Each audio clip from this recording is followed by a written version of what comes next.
Peace. Greetings to you all. It's your brother Naheem, BKA Lord Abba, aka Mr. Just the Facts. Tonight, the Be the Power team is, we in the building. Y'all already know the team is on deck.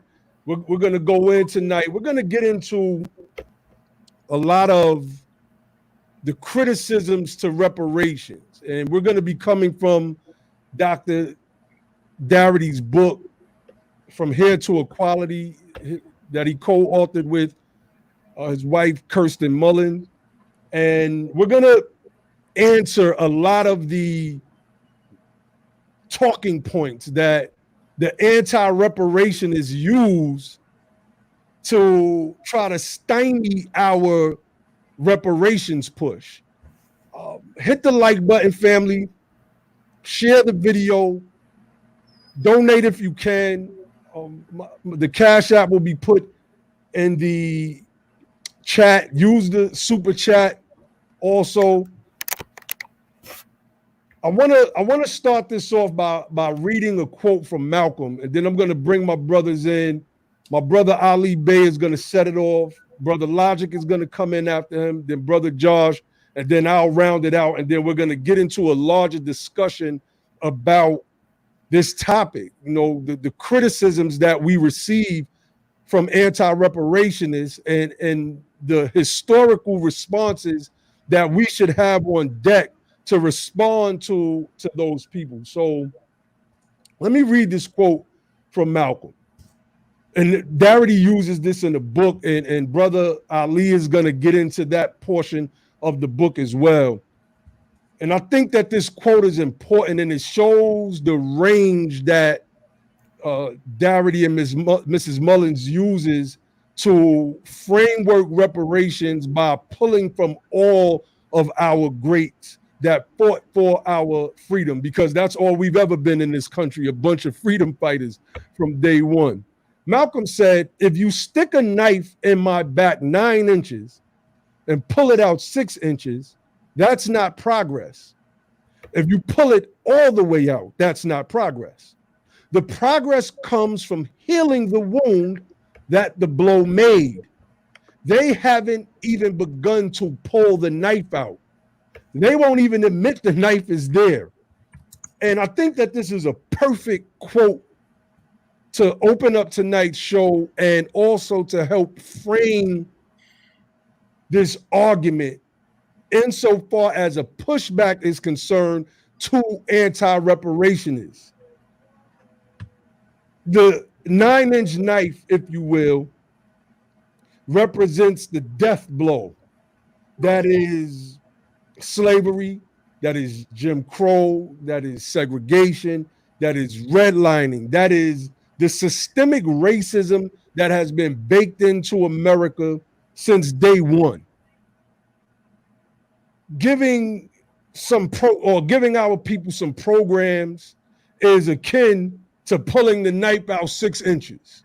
There's still 3 inches of blade in your body. So that's a lot of blade. Some, particularly on the right, make the claim that the knife is pulled all the way out now. Why are y'all still complaining? And yet, the wound is there. It is gushing with blood. It's never been tended to. No sutures, no stitches, no anything. It's just been bleeding for a long, long time. And the only way that you can heal this wound is with acknowledgement, compensation, or redress rather, and closure. Redress is compensation. It's the only way to heal this wound. So I wanted to start our conversation off with that tonight. And I want my brothers to come in, and my brother Ali, go in, bro. Do your thing. Yeah, we're gonna go in. We're going in from From Here to Equality, and we're going to be dealing with the section where the criticisms and responses are at. That's chapter 12, and probably we're going to get into some of 13. We're going to talk about a little bit about what a reparations program is going to look like too. We may get into chapter 13. We'll see. But we're going to talk about what a reparations program is also supposed to look like. So let me just read a little bit of the criticisms and responses that stuck out to me from chapter 12. I don't know if you want me to share the screen, or I could just read it. You want me to share the screen, or what? No, you can. Yeah, you can share it, brother. I'll just read. Okay. So we're going to start with the groups who bear it. There's one criticism that says groups who bear no responsibility for slavery will be compelled to foot the bill, particularly groups who immigrated to the United States long after slavery was over. This is a criticism that's pretty common.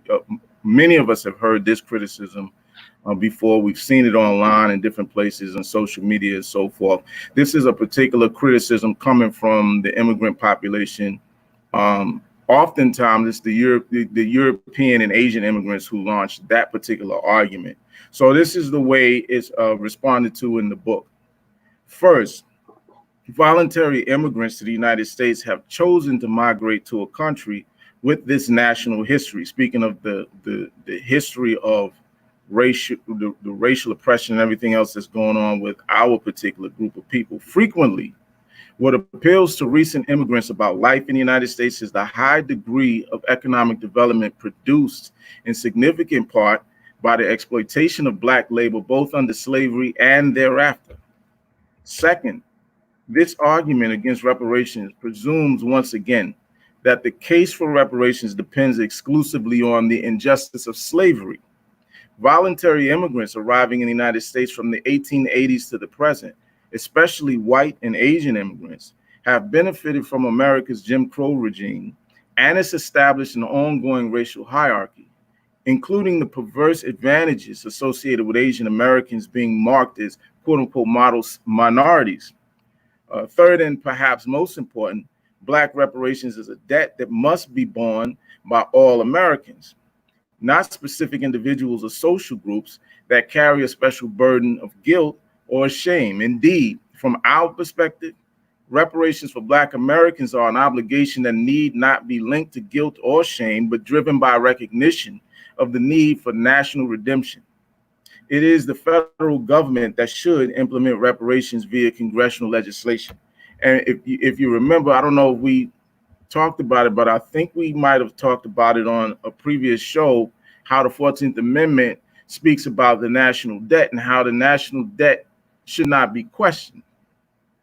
People need to understand that. That's the right. National debt doesn't need to be questioned. We don't question it the other time. So we're going to go forward. Here's another one that I captioned as Civil War blood as reparations, because this is the way this argument reads to me. Didn't white America, or America in general, already pay its debt for slavery and blood by waging the Civil War, which resulted in emancipation? Darity and Kirsten Mullin responds in this way. This is a puzzling question. If the dissolution of a patently unjust system of social organization is financially disastrous for the perpetrators, does it follow that the victims of that system are owed nothing for the harms they suffered? And again, this is what Malcolm X's response would have been to such a criticism. If you stick a knife in my back, and you heard the brother read that already, so that's a great analogy. Then they go on and they say, suppose that you're forced to work for me. Suppose further that I also deprive you of your freedom and your earnings. In addition, I profit from having done so. Then finally, suppose that after some time, decades perhaps, I'm made to or choose to cease this practice, but I retain all the profits accrued up to this point, and you have nothing. Is that justice? We think not. And let me just say this right here. A lot of people are playing dumb. A lot of people making these arguments are not making the arguments because they are truly curious about how this could work and whatever the case is. They're playing dumb. Because if you really analyze a lot of these arguments, they're actually dumb. They're actually dumb. And for a group of people who pretend to be so smart, there's some really dumb arguments. They go on to say recompense for a grievous injustice is not achieved merely by ending the practice. It requires some form of payment or compensation for the damage or injury. In this case, for the years of unremunerated subjugation and deprivation of rights, still outstanding is the debt owed to those who were subjected to this inimical abuse, and the debt to their descendants who continue to experience the effects of the past and ongoing injustices. Furthermore, slave emancipation did not require a great war to be fought. There was a viable alternative. I don't think it was viable, but this is what they're saying. There was a viable alternative to armed conflict that could have ended slavery, but which the white male electorate would not accept. That alternative was compensated emancipation. If slaveholders had only agreed to such a scheme after the war had begun, the conflict would not have lasted as long, and the horrendous casualty count could have been far lower. A final critical observation must be made in response to this specific challenge to the case for reparations. Enslaved blacks bore massive costs themselves to support the Union war effort, beginning with the mass exodus from plantations to join the Union lines, followed by their own participation as soldiers in the Union Army. To characterize emancipation as a gift delivered to the country's slaves by well-meaning whites ignores the high price and loss of life, pressure, and danger that enslaved African bondsmen endured to free themselves. Indeed, hold on a second. Indeed, by 1863, in the aftermath of the Emancipation Proclamation, white Northerners' reluctance to serve in the war effort had become so pronounced that the black military contribution was essential to the Union's survival. Essential to the Union's survival. About 180,000 black soldiers participated in the United States Army, 10% of all the soldiers who served in the Union. During the Civil War, approximately 1/3 of them lost their lives. Black determination in the pursuit of black freedom exacted a great toll. The termination of slavery was a consequence of great acts of sacrifice on the parts of black and white Americans. It was not simply a gift that white America bequeathed to black America. So that's what I have, and that's what stuck out to me. And I wanted to, Brother Naheem and I were speaking earlier about the biblical case for reparations. Maybe we'll have time to go into that too at some point. If not today, maybe on another show. But that's what I have so far. We could go on from there. Definitely. Any of the brothers wanted to speak and have any commentary on? I was a little distracted on what Brother Ali was breaking down before we move on. Absolutely. Excellent pick out from that particular chapter. So before I say that, I see a comment. I just want to say something real quick. Family, when we are on here going over this, we can't assume that everybody knows this history. If you're one of the more educated ones, outstanding. But newcomers to the show, newcomers to this information in this reparations space may not know this. So be patient. If you know, fine, that's great. But let us develop this conversation. Let us progress it. And we're going to move forward. It's going to get more impactful. And then we're going to talk about some of the things you can do on the ground later. But let us get this information and this education out. People need this.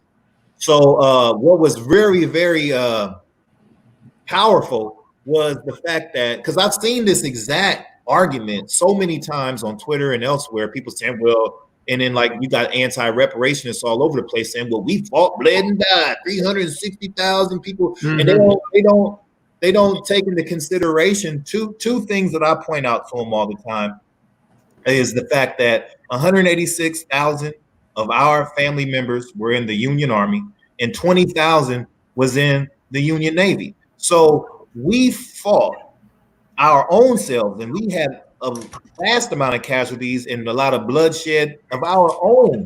Not only that, our invested interest in the Civil War was 100% freeing the slaves.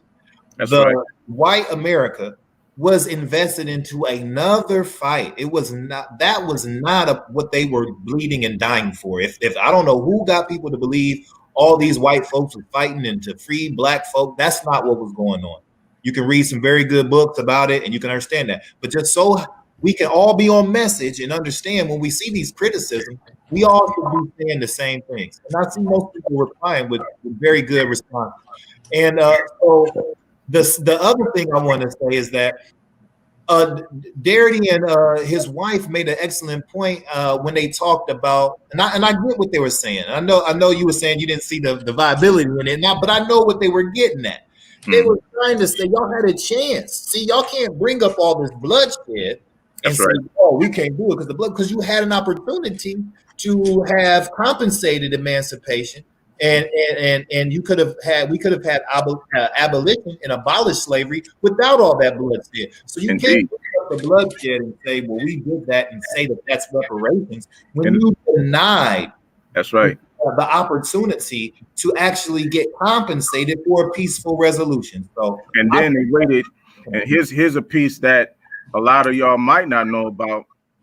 The 14th Amendment is what will block them afterwards from getting compensated for the loss of property during the Civil War as being treasonous. Now, there's something else that we could talk about that you all probably may not know about is the unconstitutionality of slavery. See, like we could go a lot further into this thing, into it in levels that y'all probably really not even aware of, but we just trying to, like the brother said, we're just trying to get some of these basic things out there so that we can have a real working understanding of how to respond to a lot of these kinds of criticisms. Absolutely. It's like we could talk about the unconstitutionality of slavery. We could talk about whether or not Black people were actually citizens of this country or not. There's a lot we could go into that you probably really don't know nothing about. Yeah. But you got to master the basics if you want to be proficient and specialized in this space. So redundancy is key. So we got to go into this stuff. And I don't think everyone that says they know all this history, I don't really believe them when they say that anyway. Let me just say this real quick. Josh, if you have anything to say, I want to respond to this brother Yahuda L. He says, we've been developing for how long now? Newcomers are always going to be coming. Does that mean stay at a standstill for years to come, my brother? No, that's not what that means. But there's this scene from one of the shows in Martin, right, where he goes to the DMV and he's trying to get in front of the line and he keeps getting pointed to the from scratch line. Like you got to there's a line and a progression that's moving this thing forward already, which is why it's a national conversation. And if you don't know, the best thing for you to do is to go to the from scratch line, brother, so that you can get all of the basics and all of the essentials. We have done shows. Go back and watch every last one of our shows. Yvette Carnell, Antonio Moore. Go watch the interviews that Dr. Darity, Sandy Darity has done. Get the book that Dr. Sandy Darity and his wife, Kirsten Mullin, co-wrote, From Here to Equality, so that you'll be better educated and you can do your part in pushing or helping to push this thing forward. You can't sit on the sideline. As a lecturer and a scholar, what do you think scholars do when they go on the lecture circuit except repeat the same thing over and over, especially when you're trying to promote a book? Do you think Dr. Darity is on tour? Well, if he's on a book tour, you think he's on tour talking about something outside of what's in his book or the same things over and over and over? Like, I don't really understand what's being suggested here. Yeah, that's right. And we're talking about becoming a reparationist. That's what we're talking about. Facts. If you're going to become a reparationist, you're going to have to be very well versed. Like I put in the chat, you're going to you need to make sure that your sword is extremely sharp, that your moves are refined. So when it comes time to have these discussions, you're able to spit it just like Dr. Darity, or you're able to spit it just like, any one of us that are well versed on these issues that have studied this material and synthesized it. Like nobody can touch us on this issue. And that's what we're trying to do. And like I said, repetition is the mother of skill. So it's not what you can do, it's what you can do really well. Ooh. So we have to keep saying the same thing over and over. And it's not just in the same way. We're saying this in a lot of different ways. That's why, we've already discussed these points before, but we're just saying it in a different way. We wanted to create something where we're saying it in a format where you can just run back and just understand how to slice people up in these conversations. We want to put it all in one show.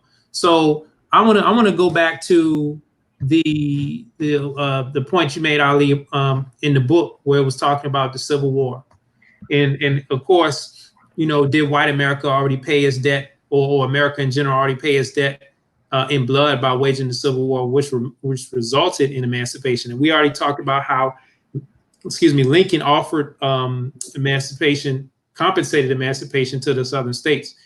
I believe Washington, D.C. did in fact receive compensated emancipation. But, the point needs to be made with all of these, right, is that we're not blaming and we're not looking for something to be repaid from white America, because that would imply that there has to be a redistribution from their account to our account, or from their tax dollars to our personal account. That's not how this works. Because that's not how government spends money. Again, we did the past show, I believe, and we talked about it on the show before that. That's how government spends money. Is it spends money first. Then, if it feels like it needs to counteract some type of inflation, then it goes ahead and taxes and borrows. There is it's called STAB, spend and tax and borrow. It's not like it's not like the state and local government where it needs to raise money first because it has a finite budget. No, the federal government can print its own currency via the Federal Reserve.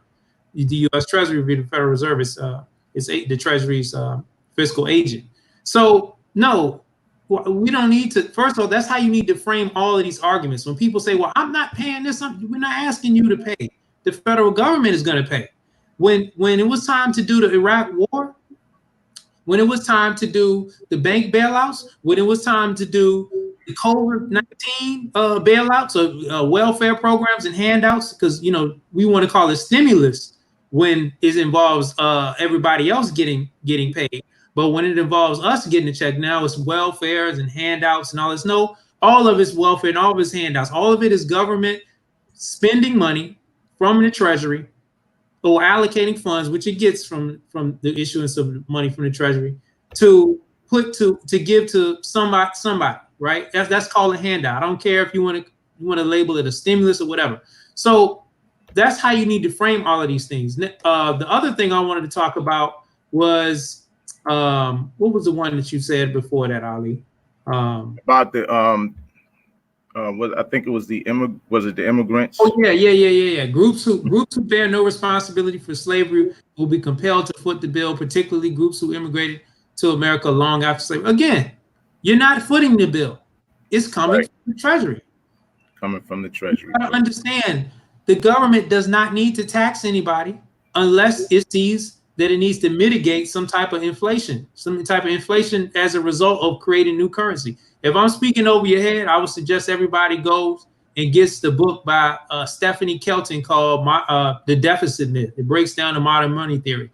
When you understand this modern money theory, you can just quickly dismiss a lot of these crazy claims, because most people don't understand how the financial system of the federal government works as far as issuing currency. So it doesn't matter when you have to think about what the government needs to pay. It can pay it. It can just create the currency and pay it out. And you don't have to tax and raise money first. You don't have to tax as a result, unless the government feels like it needs to mitigate some type of inflation. And we'll I'm not gonna say I'm 100% understand what we can do in this present environment with coronavirus and the money that the government's already paid now. But, before that, it would have been definitely no problem at all with the government issuing 1 trillion to 2 trillion per year for 10 to 15 years or whatever the case may be, until we get this debt paid. It just wouldn't be a problem, or if we need to collapse time frames any further. And I think what we want to get to also is we want to further break down exactly what would be in a program of reparations, because see, I think a lot of times we just speaking in general. We're not speaking from the terms of what Dr. Darity has outlined in his book. I don't know if how many of you guys out there have read the book, but if we understand what he's talking about, it makes a lot of sense. So you won't get hung up in saying, well, land and this and that, because land. I'm not going to go to. We already talked about land a bunch of times. Look, we're going to get into that a little bit later. I want Brother Logic to come in and do his presentation so that we could, we'll basically just get to those points in our broader discussion after we get through our pieces of From Here to Equality. No doubt. Yeah. So that was the outstanding pull from that bit of criticism. We hear that a lot.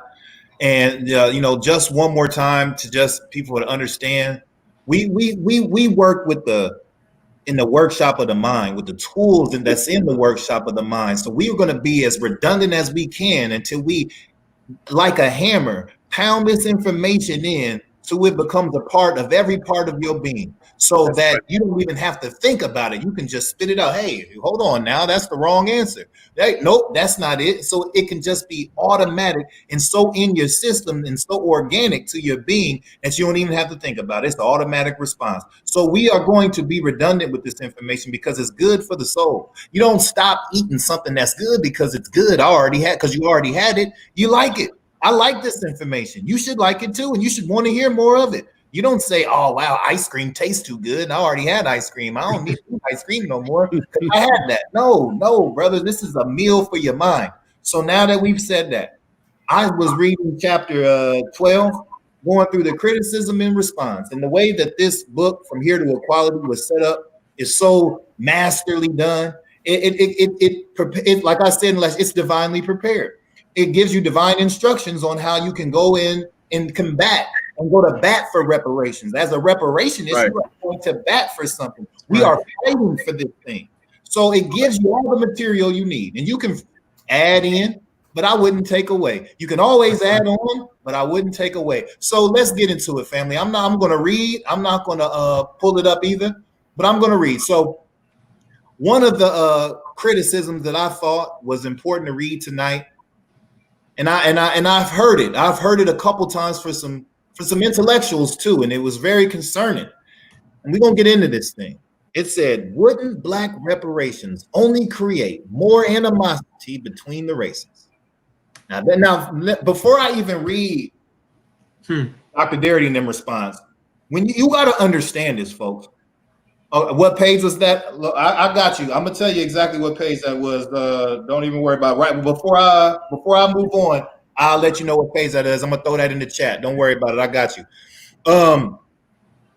When they say that is a passive aggressive way of issuing a threat to you.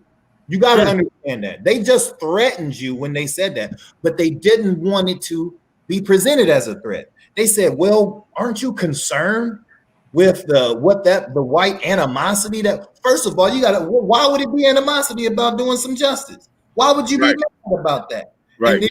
So what they're doing is they're referencing a time when reparations was on the table historically, and real animosity called the Ku Klux Klan and domestic terrorism was born out of that idea about giving our people justice, about giving our people equality, about giving our people the franchise to vote, and about giving our people full access to America.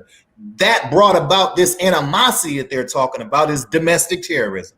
That's just another word. They say, so what they're really saying is, are you concerned about what kind of domestic terrorism might be from what kind of white backlash? What kind of white backlash? That's called white supremacy slick talk. That's that white supremacy. That's fear. That's fear. What Elijah Muhammad said, he feared the devil because the devil gave him nothing. Nothing. Yeah, exactly. Want to give us bullets, and these people want to give us burning crosses, and we know historically what they're talking about. So I just wanted to frame that before I moved on. Now let's go on and let's read the master's response to this. This is a masterly response, right? That's right. It says, "We know there is a resistance to reparations, But failure to adopt a reparations program now would mean another missed opportunity to remake this country. Colonial officials in Virginia had already begun the process of creating separate laws for blacks and whites to the detriment of blacks by the late 1700s. Let me go to the next portion. Hold on real quick. Okay, by the 17th century, those distinctions, although no longer codified, persist in the present day. We believe that Congress, not the judiciary, would enact the reparations program. Congress alone has the power to oversee the initiative at the needed scale, to appropriate the necessary funds, and to ensure that the mandate is carried out. In order for reparations to be adopted, white America must come to terms with its false beliefs of black behavior. Pause. What are we talking about? The false beliefs of black behavior. If you are new to this channel, go back and watch some of our old programs. If you're not new, then you'll know we talked about this already. I got one. That we're talking about, if you give black folks money, they're just gonna go out and buy Jordans and whiskey. There you go. There you go. There you go. That's it. So these are false. These are they invented lies to try to tell us we don't deserve reparations and what's owed to us. They just invent lies and say, you know what, black folks, they just don't know how to act. They're financially illiterate. I'm telling you, I know so many people that's so good with money, that's black, good with money. I know black babies that's better than money than most people that's adults around here got jobs, good with money, real good with it. And they don't drink no whiskey, but they make these things up in opposition for our claims and our fights. They just invent these lies and they get the public to believe. So what we're trying to do is build the public understanding of what's going on, because it's going to take public support to get this thing through. What you said is so key, man. They get people to believe it, especially our own people. You know how many times I tell our own people, you racially profiling your own folks with that white supremacist nonsense. The stuff is not even based in nothing real. It's white supremacist propaganda, and you're racially profiling your own people, talking about you ain't gonna do nothing but go out there and buy Jordans. What's wrong with you, stupid? And so they had, and he mentioned white supremacist propaganda, and that's an absolute historical fact. They had the movies with the welfare queen. This is propaganda to think that you give black folks money, all they're gonna do is buy fried chicken and eat watermelon and all this silly stuff. This is propaganda, people. And our people are one of the first ones to accept this propaganda. This is a problem. This is a problem. We're the first ones to accept it. Like, you know, right? You know what? That's right, man. Black folks ain't gonna do nothing but buy gold chains and Jordans and box Chevys. And come on, man. You got to understand that that is a false creation of white supremacy to steal your legacy and stop your growth and development and your access to this country. Because in addition to that, Dr. Darity in the I believe it's cited in the report called "What We Get Wrong About Closing the Racial Wealth Gap" that he did, I believe, with Brother Antonio Moore and some others. It was cited that if you control for income, we find that black folks in America actually spend less and save more than white America. That's right.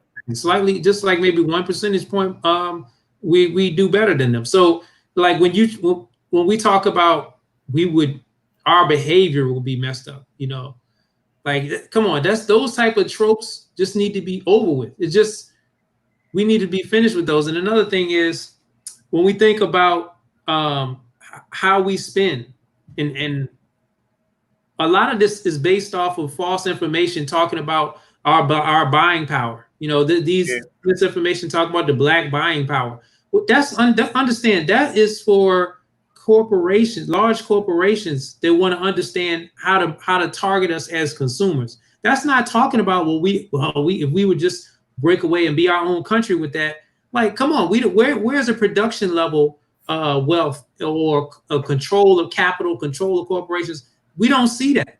You know, I was thinking about this earlier because I saw somebody posted in a large black group saying we don't need reparations. We just need to come together and do it ourselves. Come on, man.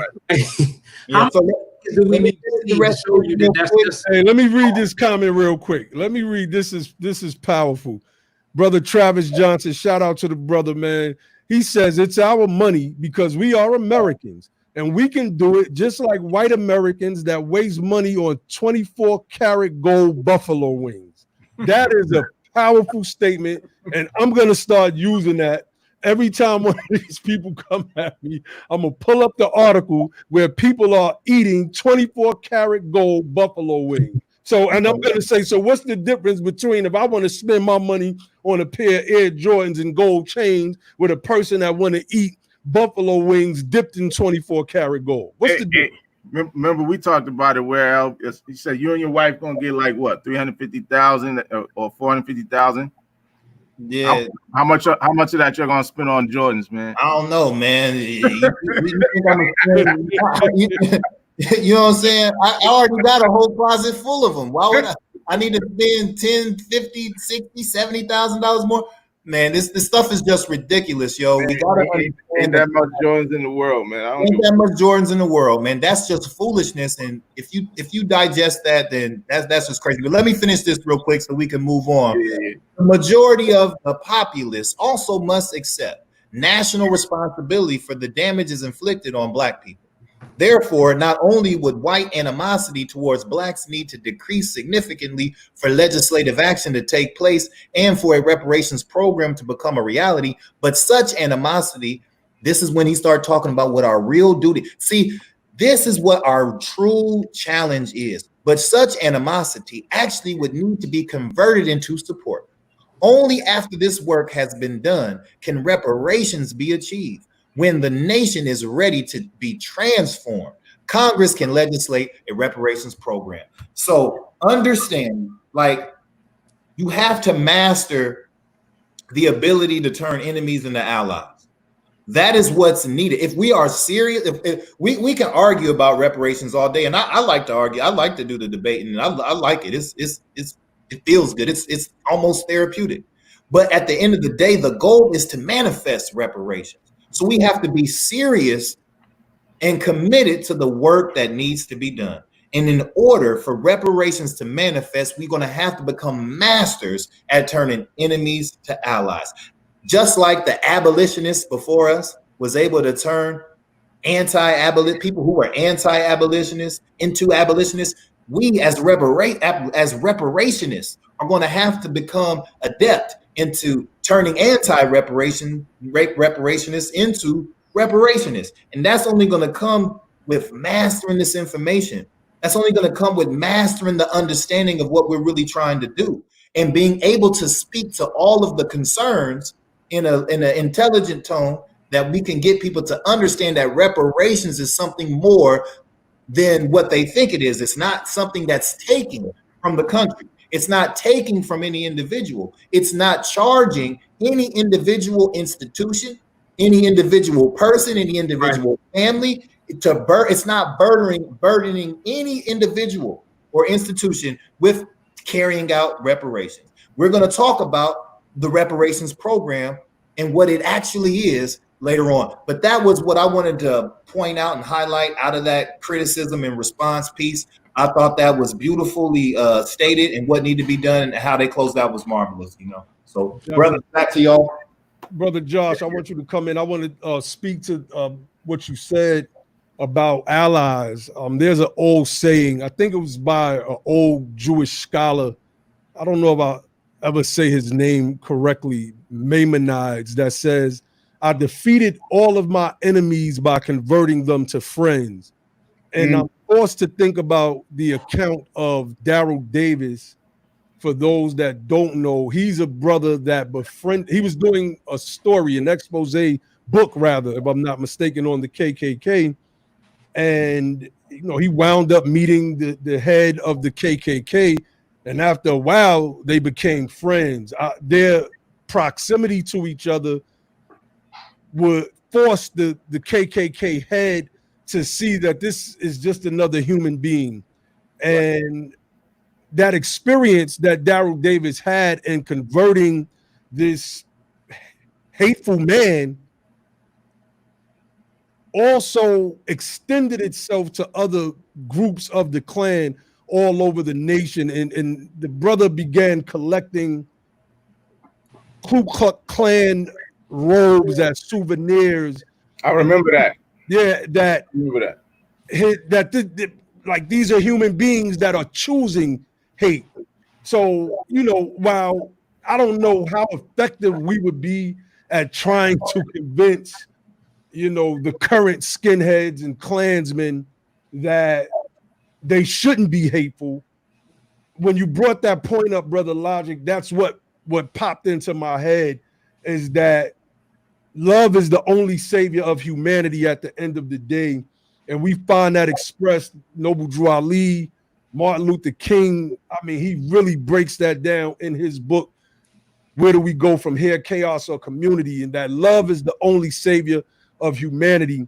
And what we're doing here right now is out of love, even if it's kicking the butt of those people who are anti-reparation. So I just wanted to interject that, Brother Josh, if you had any commentary on what Brother Logic was saying, and then you can go into your bit of the presentation as well.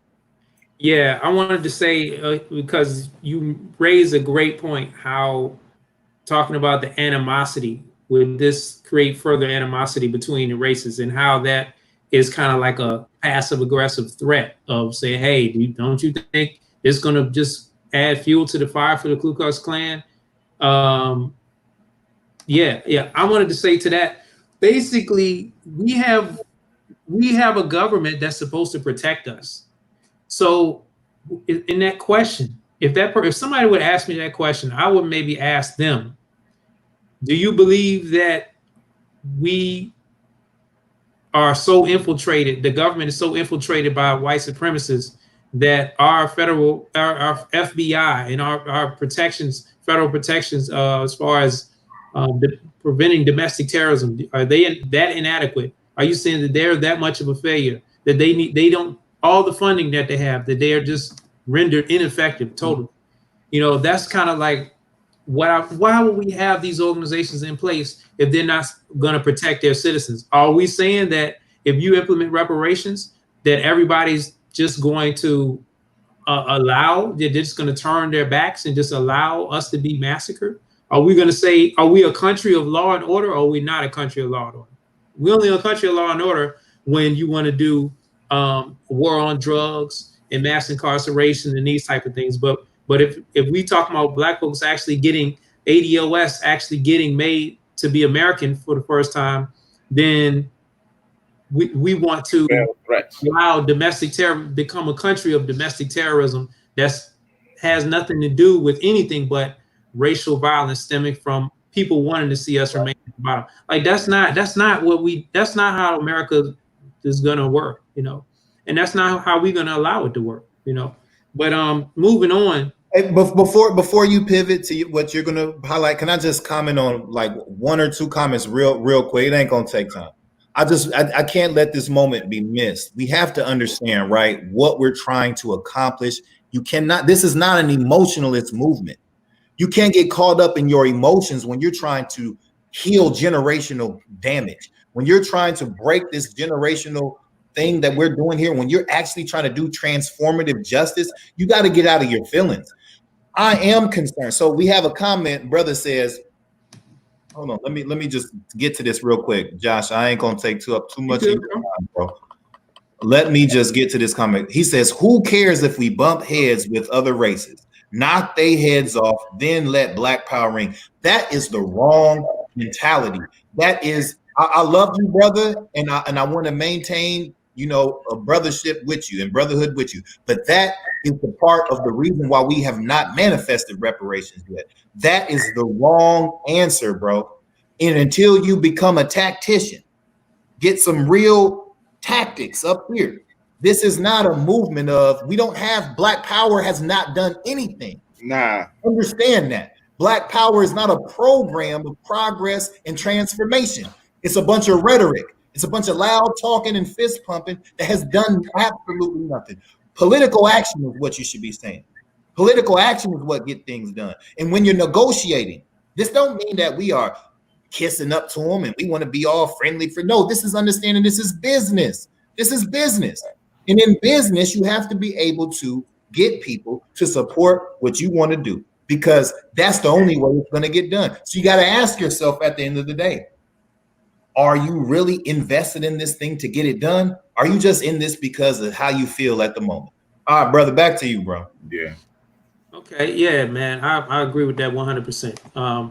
I want to just, I guess I'm going to go back to, hold on, my computer. Okay, all right, I'm going to just talk about one of the other objections or criticisms that people have raised on reparations that Dr. Darity highlights in his book. Again, this book is called From Here to Equality, Reparations for Black Americans in the 21st Century by Dr. Sandy Darity and A. Kirsten Mullin. And so this is chapter 13, is it? Yeah, chapter 13 that I'm reading from. So it says reparations paid to Japanese Americans and Holocaust victims were made to direct victims and or their immediate families. Therefore, these are not precedents for Black reparations for slavery.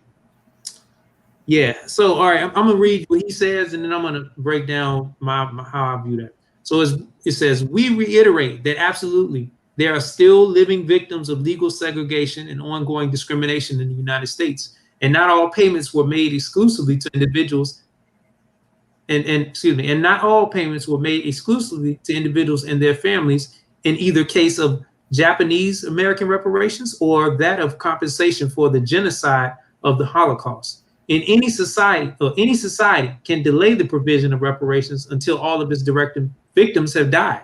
Yeah, and that's kind of what we've seen. We've seen that it's people that have, if you go and look at the history of the Holocaust, I want to say they totaled out a recent payment and it ended up being like $400,000 to direct victims.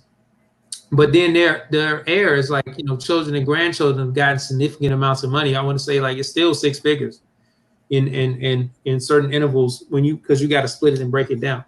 But it says delay should not absolve the community of the debt, particularly if the impact of the injustice has long-term intergenerational effects. That's right. History are long-standing and must be removed. The Civil Liberties Act of 1988, which was the reparations for the Japanese Americans, the enabling of legislation for restitution for Japanese Americans subjected to the internment during World War II, included a provision for the establishment of a public education fund to inform Americans about this injustice and to prevent its reoccurrence. German compensation for victims of the Holocaust included payments made to the state of Israel to aid in its development and consolidation. And in fact, payments have been made to their heirs, to heirs and descendants of direct victims. In fact, the US government has even made payments to citizens who are Holocaust victims and relatives of victims, despite the fact that in this instance, the US government was not the perpetrator. Ain't that something? So that's definitely something. Within that, we see that, and this is we've mentioned this before, and I don't know, it's not really ready to roll out yet, but what we're building up is we want to build an organization that tries to undo the propaganda that's been done by the Lost Cause movement. So you want me to talk about that, or just leave that alone till later? I mean, yeah, we can get into that a little bit later. Okay, all right. But but I want to say Israel is reparations. A lot of people think, look at Israel and just see it as a country. No, Israel is reparations. That's right. Fact. That's right. When we talk about land, Israel is reparations. We're talking about all these countries, European countries, America, contributed resources and fought and contributed. When I say resources, I'm talking about money, I'm talking about training, I'm talking about whatever resource that was needed to take that land and give it and create an ethno state for Jewish descendants of the Holocaust and Jews, period. Anybody, they created an ethno state. That is reparations. And we are continuing to contribute resources to that state.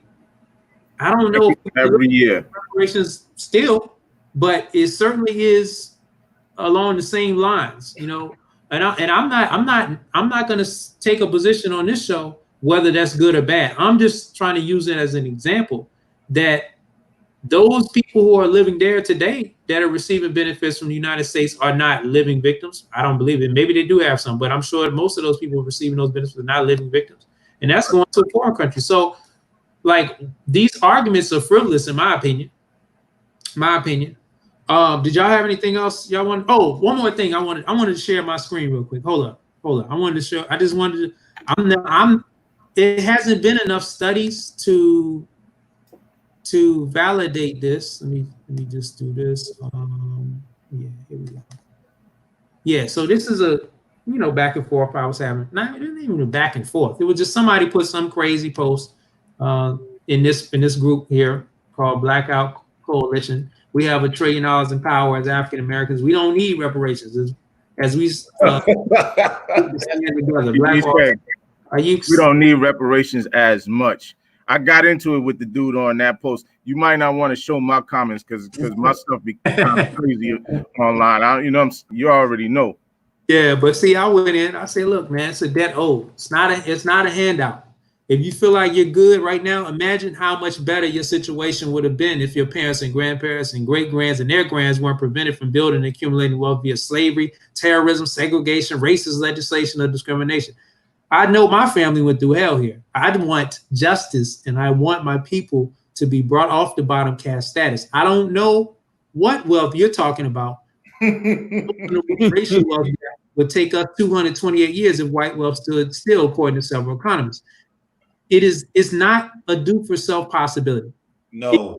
It can only be solved via Federal Reserve issuance of trillions of dollars to Black American descendants of U.S. slavery. And I put this here. The reason why I brought that in this particular conversation, because I wanted to bring up this chart. This is the median value of household wealth chart. We've seen this too many times, but relevant to the conversation of Japanese Americans, out of all the cities and all the demographic situations in each city, Japanese Americans is the highest. This is Japanese Americans in the city of Los Angeles. And this is coming from the Color of Wealth report done by Dr. Sandy Darity and other economists.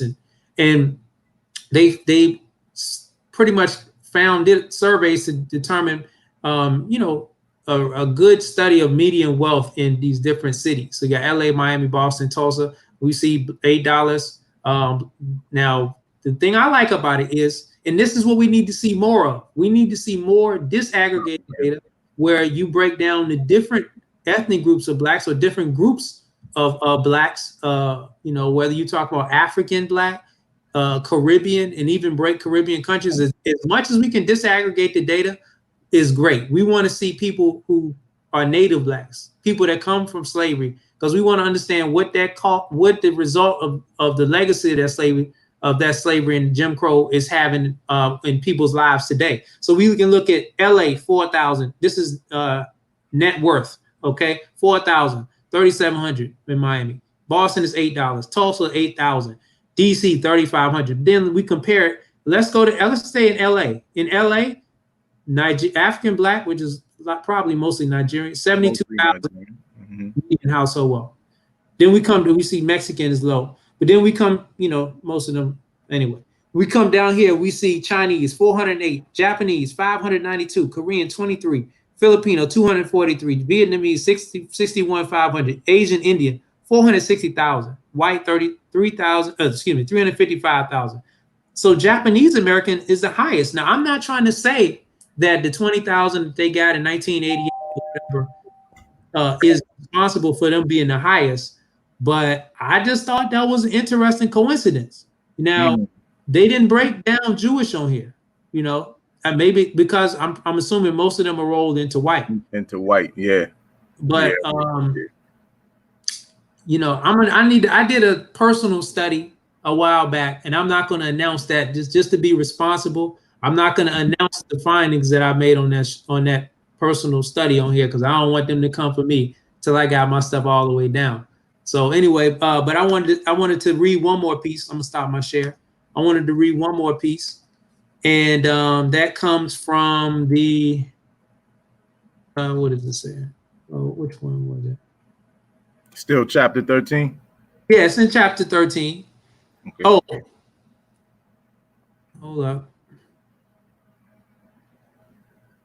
Man, there's so many we can hit on. There's so many we can hit on. There's a lot in that book. Yeah. It basically said that, oh, here it is. Reparations demean the memory of the victims who cannot speak for themselves. Hold on.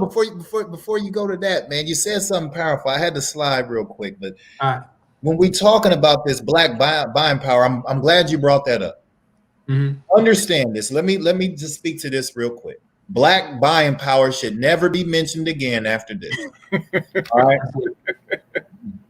You should just not even say it. First, if y'all did not tune in to brother Arthur Ward and sister Cynthia last night, they broke that thing all the way down and they told you 13%. The show's called the 13%. 13%. Check it out. They showed you that most of what they're calling black buying power for black folks is actually debt. It's loans that they're taking out for the car, loans that they're taking out for the home, credit card debt. That's not power, folks. And understand this. I put it on a show we did a few shows back. We showed what if you're going to talk about power, power is only relevant in how based on what you measure it against. So a AAA battery may be powerful if you just looking at what a AAA battery can do. But if you can start comparing it to a 9-volt and a D-cell battery and other batteries that are more powerful, that AAA battery becomes insignificant, don't it? So if you don't know the buying power of other groups, then you should shut up about black buying power, because other people do know their buying power and they think that you are silly. So and if you don't measure your share of buying power with your share of the population, then you're further making a fool out of yourself. Because don't you know that we are 13 to 14% of the share of the population, and we only got about 8% of the buying power, well below our share of the population. Don't you know that Asians and whites are well above their share of buying power is well above their share of the population? So when you put that into perspective, we don't have no buying power, people. That was something that was made up a while back, and we've been riding that ghost train for the longest. It's a Trojan horse. It doesn't make sense. It's propaganda to infiltrate your mind so that you can think you got some power that you don't even really have. And so you can stop asking for reparations. That's right, Josh. Reparations, you don't have no buying power. That's right. Woo, that's that holy breath y'all spitting right there, man. For sure. You muted, Naheem. I kept telling myself, make sure you unmute before you start talking. I got so caught up in the comments. The chat is lit. Shout out to the moderators, man. Shout out to everybody going in. Shout out to this one brother. Hold on. Mitchell Walthoff. Every page that the brothers is coming from, he know exactly what chapter, what page. That's every reparationist should be reparationist right there, man. Reparationist. Prerequisite to be a reparationist. If you ain't got from here to equality by Dr. Darity and Kirsten Mullin, I don't know about you calling yourself reparationist. Now you need to go. You can feel it in your heart, but it ain't. You gotta get that. That's the John Madden's playbook for reparations.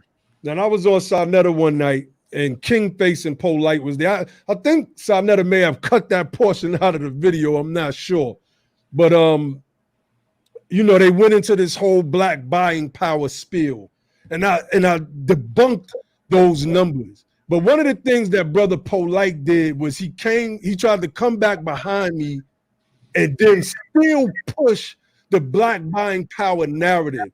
And it is advantageous for those who have something to sell, right? To our people to also use this white supremacist narrative, because we have to call it what it is. And Jared Bell, he does an excellent job in explaining and explicating this myth of black buying power. And we got to watch out for the people that's in our circle. We heard Nick Cannon say, oh, cash payments? Nah, man, give me land. Well, why wouldn't you want us to have the cash? And we spoke on this the last show, so I'm not going to belabor that. But it's something for us to look out for as we push this conversation as reparations. When people start talking about buying power, then, and especially if they have something that they're trying to sell, and so that they could get on their Instagram page and count $50,000 in the money machine. Be careful of these people. These people are just like those big corporations that prey on the pennies that you have. They make you believe that your $1,700 is actually $17,000 at the median, right? At the middle. And so you can afford to kick out the money for whatever programs they're trying to sell, like one of those YouTube ads. So be very, very careful with that, family, as we move forward. Brother Josh, did you finish with your portion of the presentation? I think he was trying to read something else. Yeah. You know, and I don't want to belabor because you got me on the fence, as I wanted to just keep with the flow of the conversation. So I was thinking about switching the last point I wanted to make, but the last one I wanted to read. But I'm gonna because I'm gonna leave that alone. I'm gonna go with what I was gonna say. I'm gonna go through a little piece from out of the book, and then we could just have a general discussion. And well, I wanted to get to this real quick because go ahead, brother. I want to ask that if y'all don't mind sharing when I asked this, Ali, the story, and I think we talked about it earlier on when we were building together offline. So this one says reparations demean the memory of the victims who cannot speak for themselves. So when I say that, when I hear that, that's just like, man, say that to my face. You know what I mean? So it says, direct victims of Jim Crow. I'm gonna read what Dr. Darity wrote, and I'm gonna give my take. Direct victims of Jim Crow and ongoing discrimination, which include the authors of this volume, and I'm gonna say the people who are listening to this YouTube, including the person who's reading this excerpt right here, still can speak for themselves. And the direct victims of slavery also spoke for themselves. Reconsider the conversation described in Chapter 8 between General Sherman and the Secretary of War, Edwin Stanton, and the spokesperson for a group of free Black community leaders that took place in Savannah, Georgia, 1865, in a conversation which African Americans were asked to imagine their new lives in the South. That discussion was a prelude to Sherman's Field Orders Number 15, which provided families of ex-slaves 40 acres of land along South Carolina, Georgia, and Florida coast. At the core of the men's visions for their future was a desire to become self-sufficient, to have land and turn it and till it by their own labor, by our own labor, until we are able to buy it and make it our own. The leaders, so just when you hear that, we always were doing for self, we always wanted to do for self. And all right, so the leaders are expressing the leaders also express their willingness to assist the government, insisting that the young men should enlist in the service of the government and serve in such a manner as they may be wanted. Keenly aware of the prejudice against us in the South that will take years to get over. They also requested that they be allowed to live apart from whites, to live by ourselves. Participants in 2 freedmen's conventions, one in Georgia and one in North Carolina, also gave voice to the dreams and aspirations of those once held as human property. They wanted education. They wanted to vote. They wanted protection from attacks and assaults from whites. They wanted to know that their children could not be taken from them. They wanted to be left alone to build their own lives and communities. And they wanted land. When 3,000 freedmen gathered in Mississippi that same year to learn the Freedmen Bureau's plans for establishing schools for them and their children, they knew their joys knew no bounds. Many shared the desire of an ex-slave who was enrolled in a Mississippi school and wanted to learn to cipher so I can do business. That's what he said. Tragically, President Andrew Johnson ordered the land allocated under Special Field Orders 15 restored to the former slave holders.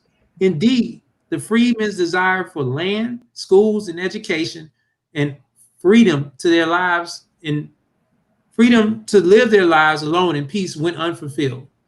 Given the unmet desires of the freedmen, as well as of now deceased blacks who lived under Jim Crow, the provision of reparations to their descendants will honor their memory in case of the September 11, 2001. In the case of the September 2001 attacks, the federal government provided payments to the victims' families. Why, then, when it comes to the case of black reparations, is there a double standard? The American legal and political systems have a long-standing tradition in placing the dollar value on both emotional and physical suffering. Now, excuse my little hiccups in reading that. But when they say it will dishonor it will demean the memory, are you crazy? Like, did you like, all I can do is think about where my family will be at today. You know, all I can think about, I had an uncle, and he was telling me how his father was the first black man to be in the engineering program in the U.S. Army. But when he was asked, matter of fact, not only was he the first black to be in the engineering program in the Army, he scored one of the highest scores ever on the test. But what they did was they couldn't have, in the 40s, they couldn't have a black man scoring the highest ever or whatever. They couldn't have him be number one, and he was the first. So they had to invent somebody else. They just gave somebody else a fake score that was 1 percentage point higher than his. And then, you know, they relegated him to being a shoesmith. All the other ones that were like in the top 5, whatever, they all went to be educators. They all went to be, they all went to pursue a life in the field of engineering. I don't know what their legacies were that they left to their children. I don't know what they were able to achieve. All I know is, you know, my uncle's father had a dream. He wanted to get into mechanical production. And so I just, you know, we were talking, it's like, man, where would he be if he wasn't limited by, we're not even talking about slavery. We're talking about Jim Crowism. We're talking about segregation. But that's a legacy of reparations unfulfilled. That's right. Today, you know, he ended up having a car repair shop instead of, and then his sons went and they did well. But it's not about doing well. What if he was able to own a mechanical production facility? And what if he was able to produce, you know, engines for jets or a piece for like some type of tank or some type of huge part that he could manufacture and sell to the United States Department of Defense? Where would his sons be then? And where would their grandsons be then? And then what position would the great grandsons be in? So that's just one example, but all of us have examples like this in our families. And Ali, the reason I mentioned you, because you told me about a story about if you wanted to share it, that would be cool. If you don't, that's cool. But okay, some people had to escape from. Say that one. Oh, right. So what we were talking about is the fact that my family, a certain line of my family on my mother's side comes from Florida, right? My mom was born in Belglade, Florida, which is, I guess, some part of the Everglades, right? But what happened was, the reason they left Florida was because they were actually fleeing from white terrorism, right? My mom tells this story really well. Maybe one day I'll get her on to tell it, you know. But basically, what happened was her oldest sister, which was my Aunt Maggie, witnessed some white men, they believe they were Klansmen, murder a black man down there in Florida where they were at. And because she witnessed it, they began to come after her. So my mother and her family, they worked in the fields down in some field down there in Florida, and they were like, you know, they would pick beans and stuff for these white people, whatever, for money.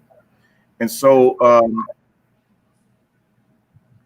when that happened, when the murder happened and my aunt saw it, they said, my mother said they were in the bean field one day working or whatever, and the white men came in a pickup truck, and they were trying to run my aunt down in the middle of the field. So they were chasing her around. So my grandfather snatched her up, she said, and ran off with her into the forest. And the men gave chase. They chased them into the forest, but they couldn't find him.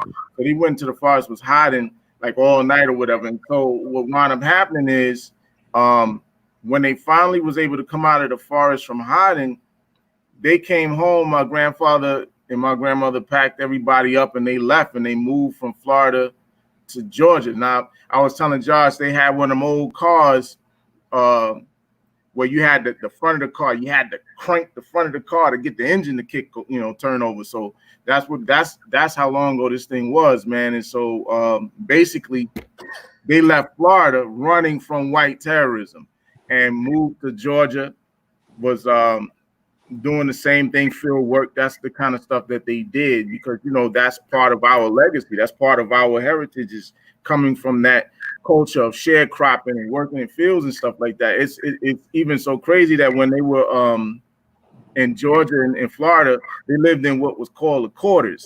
That's what my mother called it. She said they lived in the quarters, and it used to be the slave quarters. They still had that stuff there, so even when they were working, that's where they were, in the quarters. Crazy. You know what I'm saying? So she talked about how they lived in every state on the East Coast, moving up basically during the time of the Great Migration, until they wound up in New York. They moved to Auburn. When they came to New York, they moved up to Auburn. My grandfather wound up getting sick with tuberculosis. It sounded like, with the prophet, he got sick with tuberculosis and he wound up dying. And so once he passed away up there in Auburn, New York, they moved here to Brooklyn. And so they lived out there in Brooklyn with my uncle and his wife for a while, until my grandmom's got an apartment here in Harlem.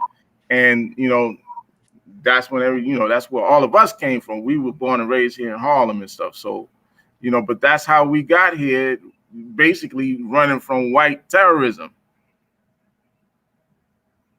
Yeah, and it's a lot of these stories that we share collectively. Wow. And I think that for this reparations push and giving us a blueprint of how we get from A to Z, Dr. Darity and Kirsten Mullins, in their book From Here to Equality, they really provide those stories in the context of why we need reparations. And some of these stories that you've heard my brothers share tonight, and we, like Brother Ali said, we all have these in our families.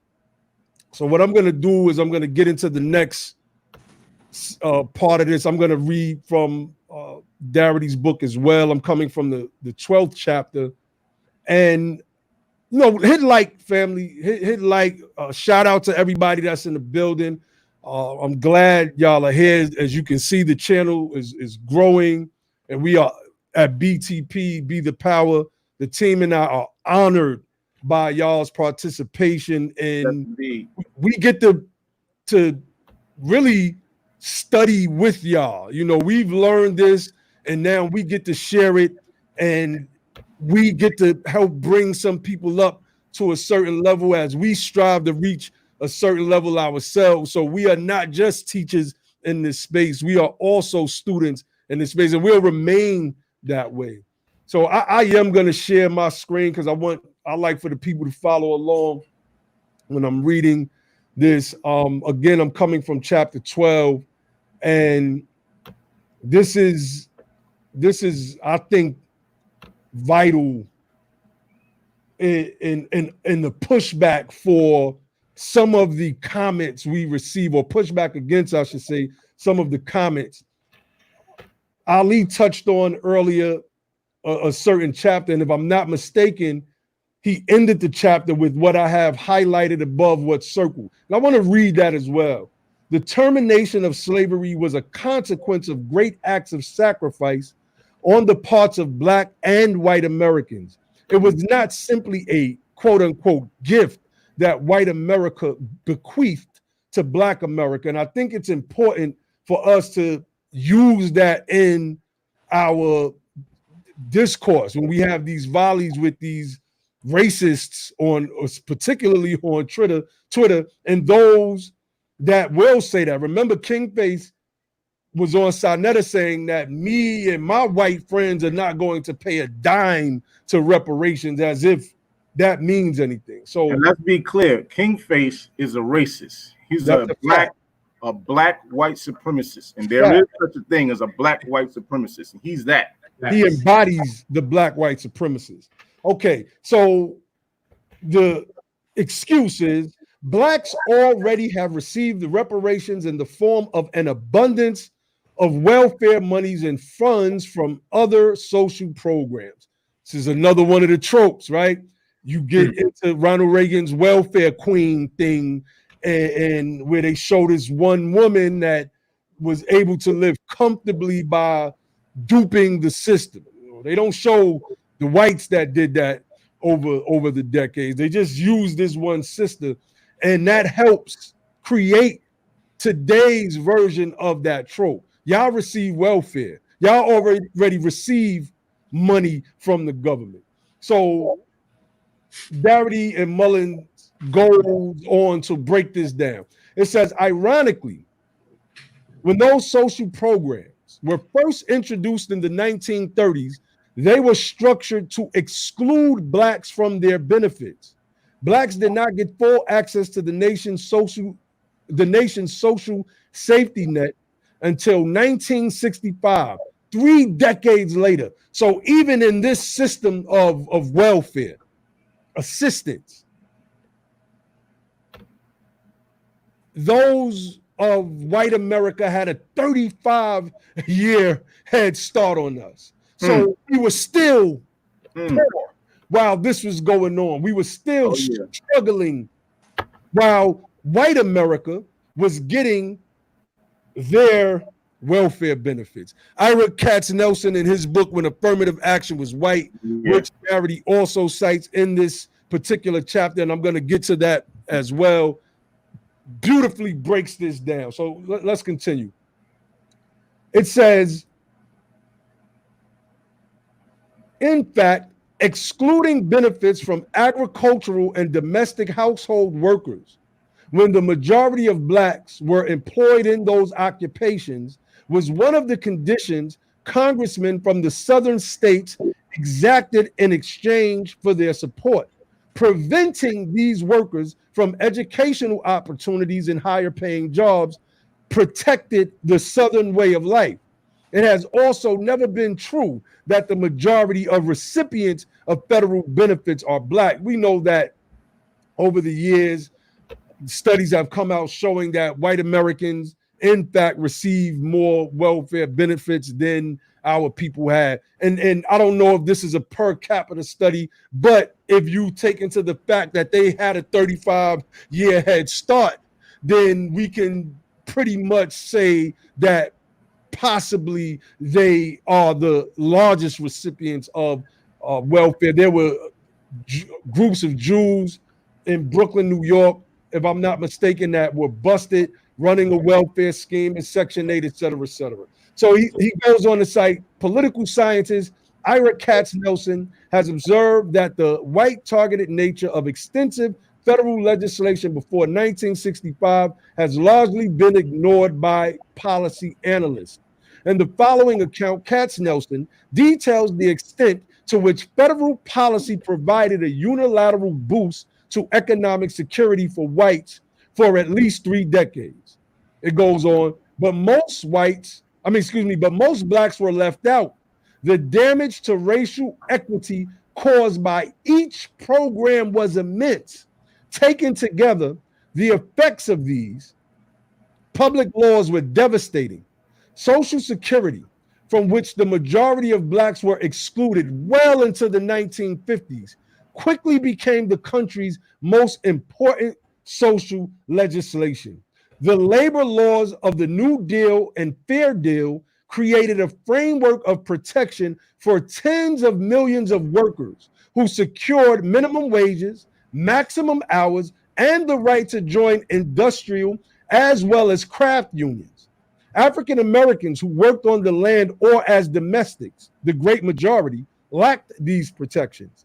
When unions made inroads in the South, where most blacks lived, moreover, Congress changed the rules of the game to make organizing much more difficult. So let's pause here.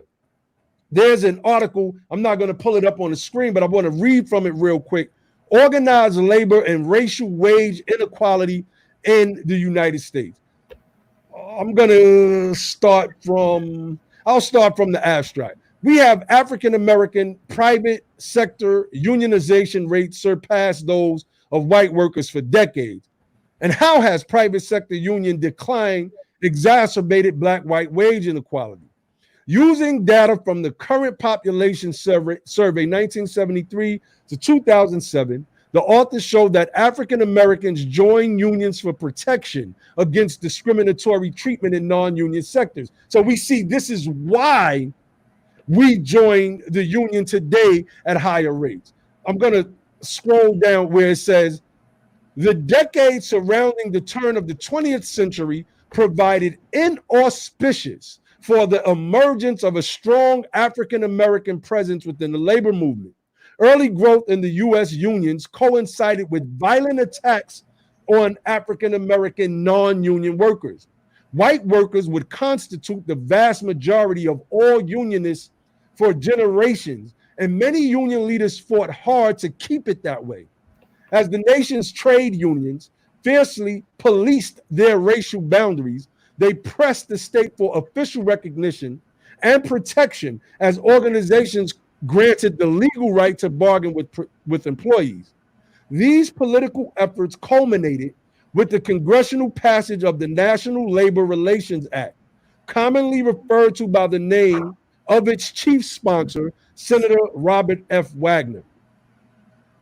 Passage of the legislation required the cooperation of powerful Southern congressmen who insisted on provisions excluding agricultural and domestic workers from the law's purview. They cite Katznelson's book in this article. The bill's crafters designed these exemptions to keep the majority of the African-American workforce unorganized and exploited.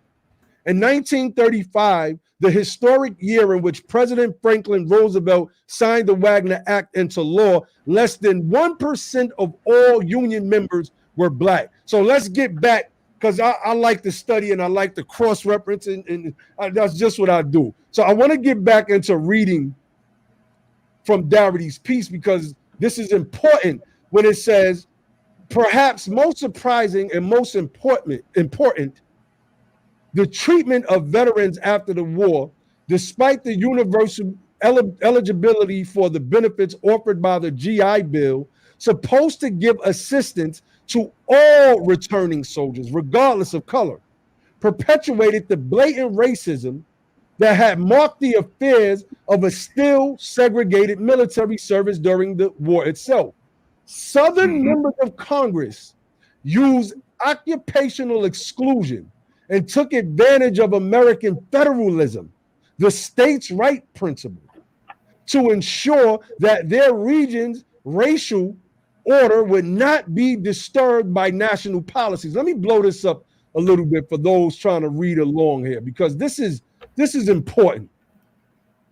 Benefits were administered locally, and the GI Bill was adapted to the quote-unquote Southern way of life by accommodating to segregation in higher education, to the job ceilings local officials imposed on returning black soldiers who came home from a segregated army, to an unwillingness to offer loans to blacks even when they were insured by the federal government.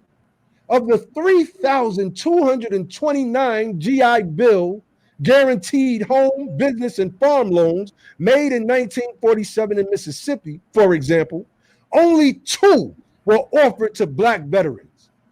Let's pause there for a minute, because there's so much to unpack, and we'll kind of unpack that as we get into our discussion. But I propose and we could change the name, but I propose a deconstruction amendment. Because as Darity cites one person in his book whose name I can't recall at the moment, he said Reconstruction was nothing but a generations-long race riot. And that's exactly what it's been in some form or another. And the fact that these Southern states, let me read that again. Southern members of Congress used occupational exclusions and took advantage of American federalism, the quote unquote states' rights principle, to ensure that their region's racial order would not be disturbed by national policies. This says that the states had more power than the federal government. This means that something was broken during the Reconstruction period. And if you go back and read the Compromise of 1877, we get a greater understanding of how this could be. We need a new amendment, a deconstruction amendment that breaks this grip, because it's still happening today in some form or another. In Darity's book, Michelle Alexander's book, Ta-Nehisi Coates' The Case for Reparations lays this out in no uncertain terms. It continues, at no other time in American history has so much money and so much resources been put at the services of the generations completing education and entering the workforce and forming families. Comparatively little of, comparatively little of this largesse, generosity was available to Black veterans. With these policies, the Gordian knot of race to class tightened. Let me blow this up a little bit because I want to get through this, and then I'm going to close it out and we're going to have a discussion. And when you finish, I want to show you an article that I got from 1944 about the United States military. And when you talk about who was benefiting from the GI Bill, I want to show you who it was, just to put a little bit more perspective. We know it's white men. We're going to put more perspective on it. But go ahead. Finish. Definitely. It says, this extreme disparity in Mississippi was virtually preordained. Representative John Elliott Rankin, Democrat, Mississippi. Now, remember, when they're saying Democrat, the Democratic Party was the right wing back in those days. Today, the Republican Party is the right wing. For those who are confused or are being confused by people like King Face or a Young Pharaoh or Candace Owens and the PragerU, etc., who push this false historical narrative. Turning Point USA. It continues, who served 16 terms, was a principal architect of the GI Bill's exclusion of Black beneficiaries. Rankin demanded that the bill be a matter of local control and states' rights. Again, we have an instance of the state's government being more powerful than the federal government. This is what the Federalist Papers were written for. It was written so that we the people, the progeny today, would understand that federalism trumps states' rights, that federalism trumps states' constitutions and states' laws, that no law that a state can make can abrogate anything that the federal law has established. None. So we have to understand that when people are saying that, why didn't you build? Why don't you get a job? Why can't you do this? Well, what would have happened if some of our families came home from the war and were able to enjoy the same exact benefits that their white counterparts we would have been able to pass along generational wealth. Let me continue. It says counselors from the Veterans Administration guided Black veterans towards vocational and trade schools rather than colleges and universities. Let me read that again. Counselors from the Veterans Administration, quote unquote, guided Black veterans toward vocational and trade schools rather than colleges and universities. At vocational and trade schools, you just basically learn how to work. Furthermore, counselors didn't merely discourage Black veterans. They just said no. No to home loans, no to job placement, except for the most menial positions, and no to college except for historically Black colleges. maintaining the sham of separate but equal. We hear Trump and them talking all the time about the black colleges. The white supremacists, the racist trolls on Twitter say, look at what Trump is doing for the HBCUs. This is a sham, family. Don't ever let them get away with that. This is they put money. How many of our people go to college, period? And then let's use that word, disaggregate that. How many of our people go to HBCUs in relation to how many of our people go to college? You were going to say something, Josh? No, I was just going to say, would you blow that back up for me? Hold on. Was what you just read when you said they just said no. That was just like the story I just shared with you. Mm-hmm. My uncle's father. It's not my uncle by blood. It's an uncle by marriage. So that's why I didn't say my grandfather. But he would no to home loans, no to job placement.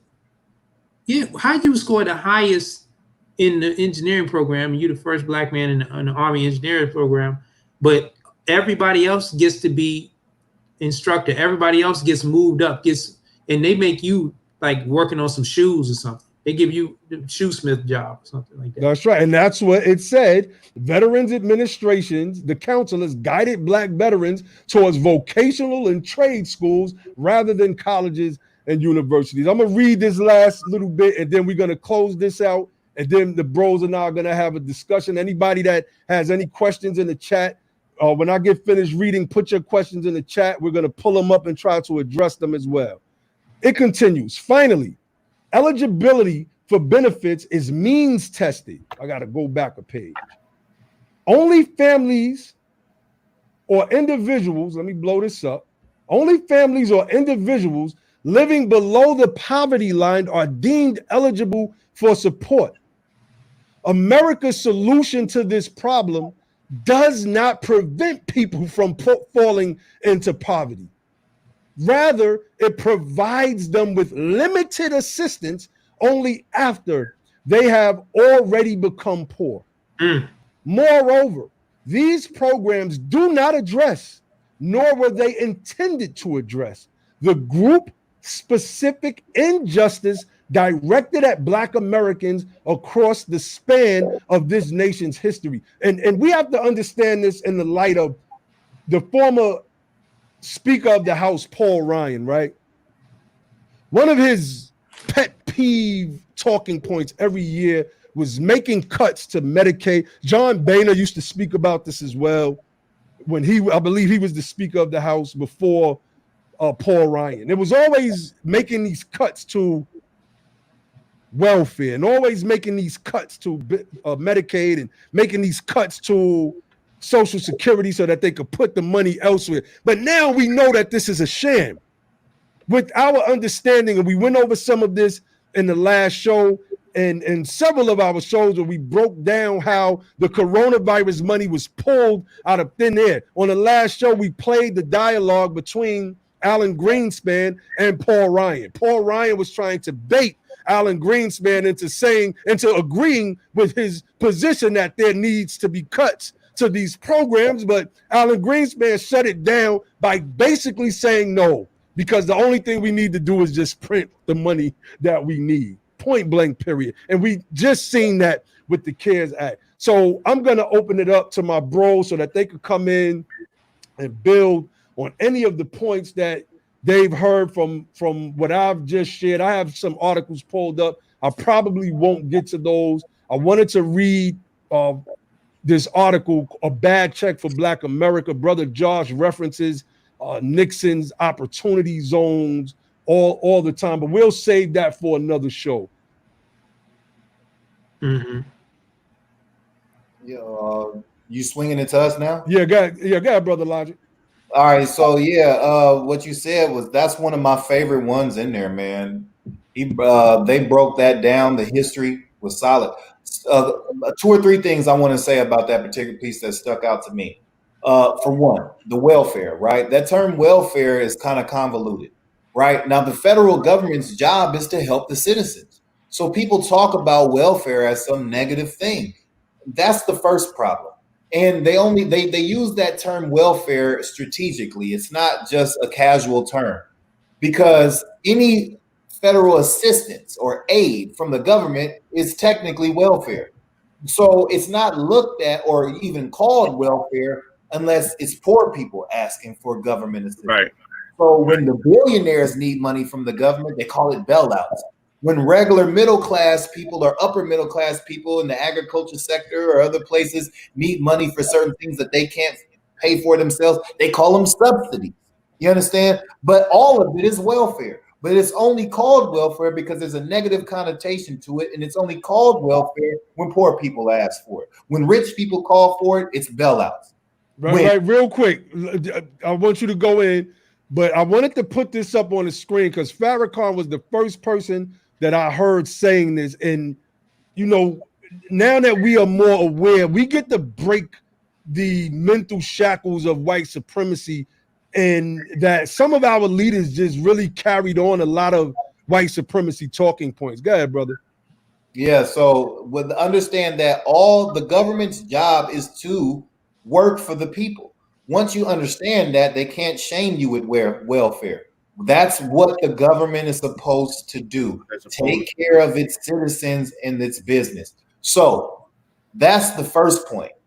It's all government money. When government money is issued to private sector, it's welfare, period. But they like to use those terms. So to make it seem different. So when corporate America needs welfare, they call it bailouts. Understand, the bailouts are welfare. That's a fact. Mm-hmm. It's not a loan. They ain't got. If it was a loan, they'd call it a loan. You'd have to pay it back. But and then when regular folks need it, they call it subsidies. But when poor folks need it, it's called welfare because they want you to look at it as negative. So the second, that's what Kennedy was saying. Remember, Kennedy said, "Ask not what your country can do for you, ask what you can do for your country." Which makes no sense. And Kennedy was a complete idiot. He didn't know anything. He never should have been president in the first place. I don't know why people worship him. We built the country. What else do you need to do after you built the country and you provide all of its value by what the work and the labor that you put into it, and you don't do nothing as president but bang your aides 2 and 3 at a time. You get drunk and you don't know what you're doing. You start wars and that you have to finish and like the dude was a complete idiot and he's heralded as a hero. If you do any real research, you want to know he was one of the most incompetent presidents that have ever been sworn into office. Come from a family of bootleggers and criminals, and crime all through this country. But we'll go on. So, and the other thing that I thought was very important that you brought out in that piece was the fact that not only did we get shut out of these programs and things of that nature, but these programs are in the United States budget, right?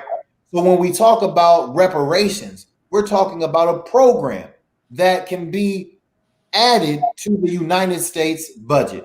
It's not something that is going to come from or take away from the citizens. So when we talk about a reparations program, understand that this is what I wanted to say something that Naheem said. I'm glad I was talking because he brought up a point that I want to get on in relation to this point. But understand that it's a program that Congress is going to direct the Fed to fund, right? It's not going to bring upon inflation or any of these doomsday type talking points. But when I want to talk about federalism real quick. And the understanding that to me, federalism is important. And I understand where Abba is at on this, trust me, because of the historical atrocities that states' rights have caused by people using the state right aspect of federalism to oppress and condemn us. I understand that. But states' rights fundamentally is a very important thing. And if we understand it really wasn't states' rights in and of itself that was the bad thing. It was the lack of the federal government to do its job. to enforce the Constitution. If it wasn't for Andrew Johnson being the head chief of the criminal operation that overthrew Reconstruction, there would have been a problem with states' rights. Take it back a little bit further. It's not states' rights. It's the white supremacist mentality of the men who are in positions of power, like Justice Taney and others who are using those positions to advance these sick ideas. Yes. So it's white supremacy that's the problem, not states' rights, because states' rights would have been glorious if the federal government would have done its job in places all throughout the South. We would have ran the South. That's states' a fact. rights would have been ours to create a utopia in this country, in places like North Carolina, where we dominated. We outnumbered white folks. We were the numerical majority in Mississippi, still are today. In South Carolina too. South Carolina. That's what I meant to say. South Carolina, North Carolina, Mississippi, Georgia, all these places we were concentrating. So states' rights could have been beautiful for us had the federal government done its job. Fact. You know what I'm saying? So I think like we need to, like, the federal government's complicity and negligence was the real problem, and the fact that all throughout time, but the fact that Andrew Johnson was the leader of a criminal operation that put these people back into power and allowed them to put us into public subjugation and make us the slave of every white person in America. That's just the craziest thing that has ever happened. You can go around. This is why our issue in our history is not like nobody else. When the serfs got free in Russia, they got 3 acres apiece. They got 3 acres apiece. When we got free, we got public subjugation. There, you can go to the history of abolition all over the world. We're the only people after slavery was abolished. We get public subjugation, become slaves of the state, slaves of the nation, and things like that. Of private corporate out of corporations, locked out of everything. We're the only people after getting freedom and emancipation was locked out of everything. That's it. Because so, these people are not real Christians, bro. And we gotta go into that. Y'all know we was talking about that. The biblical case, the Christian case for reparations. These people are not real Christians, man. We got to show that. We got to show that. And they're not real Americans either. They're not real Americans either. If you understand what the American principles were built on, you will understand that we are the only ones who have been about real Americanism in this country. That's right. Everyone else has been a hypocrite. That's right. That's right. Yeah. I wanted to, if anybody else want to say something, I'm going to just slide to something related to the conversation real quick. Would y'all mind if I did that? No, go ahead, brother. All right, I'm going to share this tab right here. All right, look. Part of what we have to face is this right here. Can y'all see the screen? Mm-hmm. This is also, we're going to see, this is also part of what we have to face. Misinformation, like all kind of wild, like fake articles, and, you know, U.S. Conference of Mayors support 6.2 quadrillion in reparations payments to Black Americans. And then just look at how it reads. It's so disingenuous. It says the U.S. Conference of Mayors released a letter on Monday that they supported a Democratic plan. Notice they said it's a Democratic plan, not a plan, to move towards reparations to Black citizens. Notice it says Black citizens. It doesn't say to descend from slavery. Okay, for the legacy of slavery in the country. Estimates, so that's that period, right? Then it says estimates put the price tag on payments to 41 million Black people somewhere in the neighborhood of 6 quadrillion. but now, mind you, the study that they're citing is partially, I mean, they're citing Dr. Darity with some of this as well. So I haven't looked at the actual thing. Maybe you did, Josh, but I saw his name attached to it. That's just because they're referencing this work. I can't say for certain, but because I didn't look at the whole study. But you can put somebody's name on the study if you're just referencing their work. But it says quadrillion, numerically boasting 15 zeros, is a designation that follows trillion. You know, now I'm not gonna, he goes down and they break down and all this kind of other crazy stuff, talking about Black Lives Matter, and look at how they frame it. 6 quadrillion number was calculated through a complex process that attempts to account for unpaid slave hours, a fee for the cost of discrimination, and additional penalties for massacres plus interest. The authors of the estimate conclude that would amount to approximately 151 million to each Black descendant of slaves, and at a cost of 18.96 million on every taxpayer. So a few things. See, the reason why I brought this up is just for 2 things. Number one, so who is that in the picture? I see 81 person with an ADOS shirt on. It says ADOS. Okay, that is what they just hijacked the picture and. Yeah, it looked like they just took a picture from some event that had ADOS. I'm not sure where this particular event. Crazy. It may be somewhere in Louisville, since they were talking about this mayor's thing. I don't know if y'all have seen that. With Dr. Cosby. I'm not sure if that's what this is from. Anyway, I'm not gonna get into that because I don't want to speculate. I just wanted to bring this up and talk about, look, there's going to be misinformation. There's going to be all kind of crazy spins. But one of the things I picked up from this is, we used to think that 10 trillion, 20 trillion was a crazy number. They used to laugh that out of the room. So now they got to put out 6.2 quadrillion. Mm-hmm. So that must let me know that they're afraid that 10 to 20 trillion is a reality. Look at this part right here. You got like, this is the problem. Let me talk about this because the U.S. Conference of Mayors.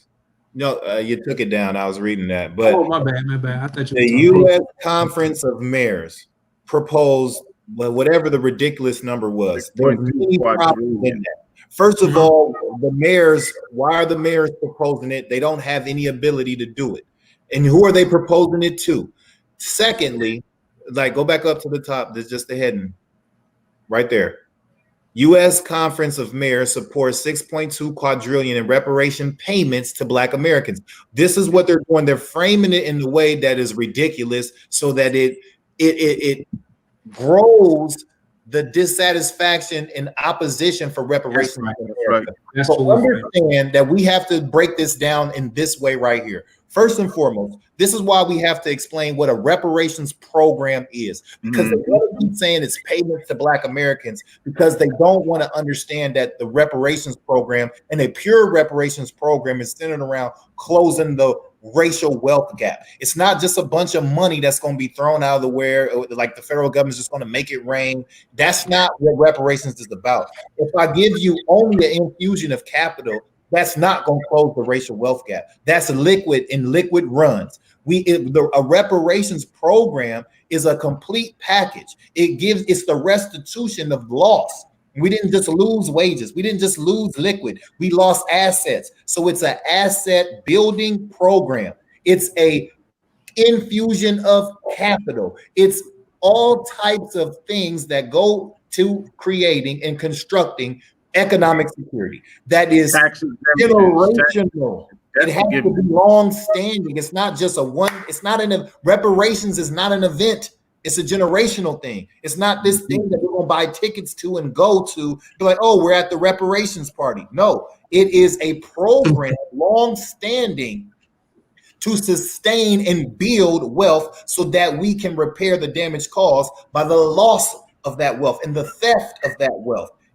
That's what you have to understand about reparations. It's about the check, but it's about the building of the wealth. Understand that. So when they talk just about the money, understand that is a flag to other people, so they can be like, well, money. It's not just about money. And all of the money does not have to, the funds that go into the reparation program is not just about passing out liquid to everybody. We're going to get the liquid. The infusion of capital is important, but if that's all you get, then you will run out of that. So it's about grants and subsidies and a new deal for American descendants of slavery. So just the way the federal government undergirded their own white population and gave them land grants and gave them subsidies to mechanize the land, and gave them business grants and gave them home grants. All of these things build wealth that you can pass down to your posterity, trust, all of these type of things. So it's a full, complete package when you're talking about your reparations program. We're not just talking about a rep. See, they want to focus on the reparations check. We need to be talking about the reparations program.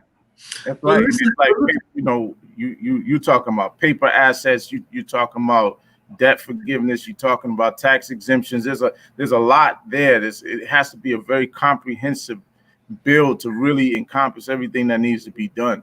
I apologize. You was going to say something, Josh? No, I was going to say, but I need to bring that back up again, y'all, because I want to show you how insidious that is. I want how, and that's what we're facing. Let me show you how insidious that is, the language that they're using. So not only do they say just payments to Black Americans and not acknowledging this a debt, but see, they say here, look, the U.S. Conference of Mayors released a letter, and they're just talking about. See, this sentence just says that the Conference of Mayors saying they support reparations, okay, for the legacy of slavery. They didn't say that they supported 6.3 quadrillion. Understand how crazy a number like quadrillion is. Quadrillion. See, we're talking about. If you look at Dr. Darity's work, it says we want the racial wealth gap closed at a minimum or as a baseline. It doesn't say that we want 6 quadrillion. If there's only $300 trillion of wealth in the whole entire world, what sense would it make for us to be asking for, 20 times that, 20 times the whole entire world's wealth to just for our federal government to print that from the Treasury and give it to us? That doesn't make any kind of sense. That's not even, I won't even say laughable. That's just not a realistic ask. We're asking for, at a baseline, the wealth gap to be closed between Black wealth and white wealth. Because otherwise, we can say at a minimum, we should be at equality with y'all's wealth at a minimum, if we were given reparations. Okay. Mm-hmm. And let's move on down to right here. I don't know why they talk about Black Lives Matter. They ain't did nothing with reparations. They talking about illegal immigrants and LGBT and all that kind of stuff. They're not focusing anything on reparations. And I wish they would. I invite them. Can y'all advocate for? Can y'all become reparationists too? We know we. But can y'all be reparations? Turning craziness into reparations, man. We say. I said these people are turning craziness into They're calling everything reparations that ain't really reparations. Yeah. Somebody in the chat. Let me throw this up on the screen, and I just looked this up. American lady from Newsweek. After reparations study suggests 151 million for each African American, experts say money alone isn't enough. So this is akin to this article that you have pulled up on the screen where we see, and if I'm not mistaken, Newsweek is a right-wing news agency, if I'm not mistaken. Yeah, this is because they know this thing is picking up steam. They know that they can't get around the moral argument, so they try to use some type of outlandish financial figures. Now, I want to say, in reality, if you want to put a dollar figure on it, maybe it is 6 quadrillion. If you would, that really may make some more sense to me. That makes sense to me, but it's not a realistic type of scenario. And think about, like, we were saying 10 trillion, 20 trillion, people are saying that that's not realistic. So you're talking about 300 times that or whatever, like that doesn't make sense. So is it 30 times that? My math is off, whatever. So, but look at the language they use, and a cost of 18.96 million on every taxpayer. See, again, how? Again, they're trying to play on the fact that most people are not aware of modern money theory, to where a program like this would cost zero in taxes. Yeah, and then just the understanding, the basic understanding of how it really is not even about MMT at this point. It's just about a basic understanding of how the United States government funds budgets. Mm-hmm. Even if you understand the difference that the United States government does not base its funding capabilities and capacity on taxation, then you wouldn't bring that up. But it's a play on the public ignorance, and they know that most people don't understand how the United States government funds programs and funds its budgets, and they think of the federal government as the same as they do a house or their business. They don't. The average citizen does not even take into consideration that the federal government is a currency issuer and a currency creator. So they don't even think about these things. What they do is and the people who are using this manipulative language oftentimes don't even know themselves. Some of these people actually believe this. So we have to understand that as well. A lot of these people in public office as well. Froze up, brother. Your sound went out. No, he's frozen on my end. Oh, okay. My bad. I was looking at the YouTube. Yeah. Man, there was a old piece I wanted to show y'all, man. It's a newspaper article from 1944, the Augusta Chronicle. Let me see if I could show that to you while he's frozen. Hit the like button, family. I think I'm good. Okay. Yeah, you good now, brother Logic. Yeah, so that's another thing that we're doing. That's why we have to have a real focus on what we're doing, a laser focus. Because a lot of the people, and even when we referenced that video with Paul Ryan, a lot of these people just really don't I think Paul Ryan was kind of being deceptive, but most people, because he should know better. But you got to really understand the reality is that the old conventional way of thinking about fiscal policy is they believe that everything is tied into taxation.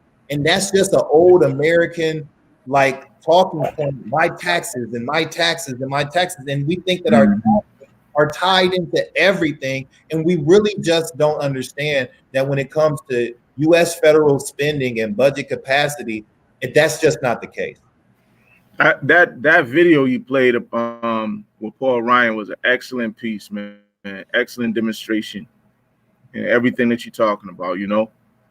Well, I was listening to a PhD. I thought the dialogue was great, except for a couple of points, which really brings up another issue. We didn't go into it earlier, but I think we should mention this real quick because it's very important. And this brother, I don't want to mention his name because I think the brother is very brilliant and he did a good job. But I want to talk about what I think he got wrong when he said what he said. Right. So this criticism is Black reparations unfairly will ignore the parallel plight of the white poor. Yeah. So a lot of people want to bring in and start caping for poor white folks and say, well, white folks are poor too. And they want to try to bleed into this class-based argument. And this is what Dr. Darity and Kirsten Mullin replied to. They said political scientist Cedric Johnson has argued against Black reparations because this is a different economist or whoever this Cedric Johnson fellow is. It's not the guy that I'm talking about. Right. So he said in his interview, they neglect the equivalent plight of low income whites, while poverty in general in the United States unequivocally merits renewed and concentrated attention, but collapsing blacks and whites into a single homogeneous oppressed working class, Johnson ignores critical differences in the historical specificity of the circumstances that have produced each community and key differences in the substantive status of each community. So by collapsing them all into one impoverished group, you're ignoring a lot of key points. Only Black American descendants of persons enslaved in the United States have a claim to the debt that never was paid to their ancestors upon emancipation, the 40-acre land grants. But understand that that's a difference. That's why I paused when I said that. Only the Black descendants of enslaved persons have a claim on the debt that was never paid. That is the difference between their plight and our plight. That's the root of the difference. Material conditions are not the same for working class Blacks as whites. That's another point that was left out. Low income whites are beneficiaries of racial privilege, despite their comparatively deprived status. Indeed, whites of all social classes and education levels have a much lower likelihood of exposure to unemployment, rarely become as asset poor as blacks, experience better health outcomes, COVID-19, understand that, and greater safety in encounters with the police. Come on now, and criminal justice system. We fleshed all of that out in prior shows. And of course, are not subjected to racial microaggressions that erode emotional well-being and self-efficiency.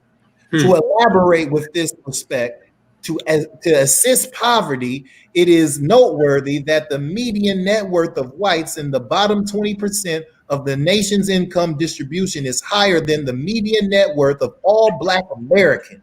Understand that. Let me say that again. To elaborate, with respect to asset poverty, it is noteworthy that the median net worth of whites in the bottom 20% of the nation's income distribution is higher than the median net worth of all Black Americans. With respect to health outcomes, at every level of education, Black women's infant mortality rate exceed that of white women, and Black women with advanced degrees have higher infant mortality rates than white women who never finish high school. With respect to safety in encounters with the police, not only are Blacks more far likely to have fatal encounters, but they also are far more subject to harassment associated with police stops, especially while driving. Being Black and white in America is not the same experience, regardless of social class. Listen, man. If you don't have From Here to Equality, you better hurry up and get it. It's on Kindle. I think they just on the July 16th, they just restocked it in the hard copies. You better get to Barnes and Noble. You better get somewhere and get you some From Here to Equality. Facts. You better become a reparationist. Facts. That is the reparationist Quran or Bible or Torah. The analects of reparationists, if you will. Oh man, just powerful discussion that we're having tonight. And you know, I'm keeping my eye on the chat. ADOS is in the building. Shout out to the whole family. Shout out to the moderators. Y'all do an excellent job in the chat, Maz. We got the best moderators in all of social media. Understand that they are the absolute best. Facts.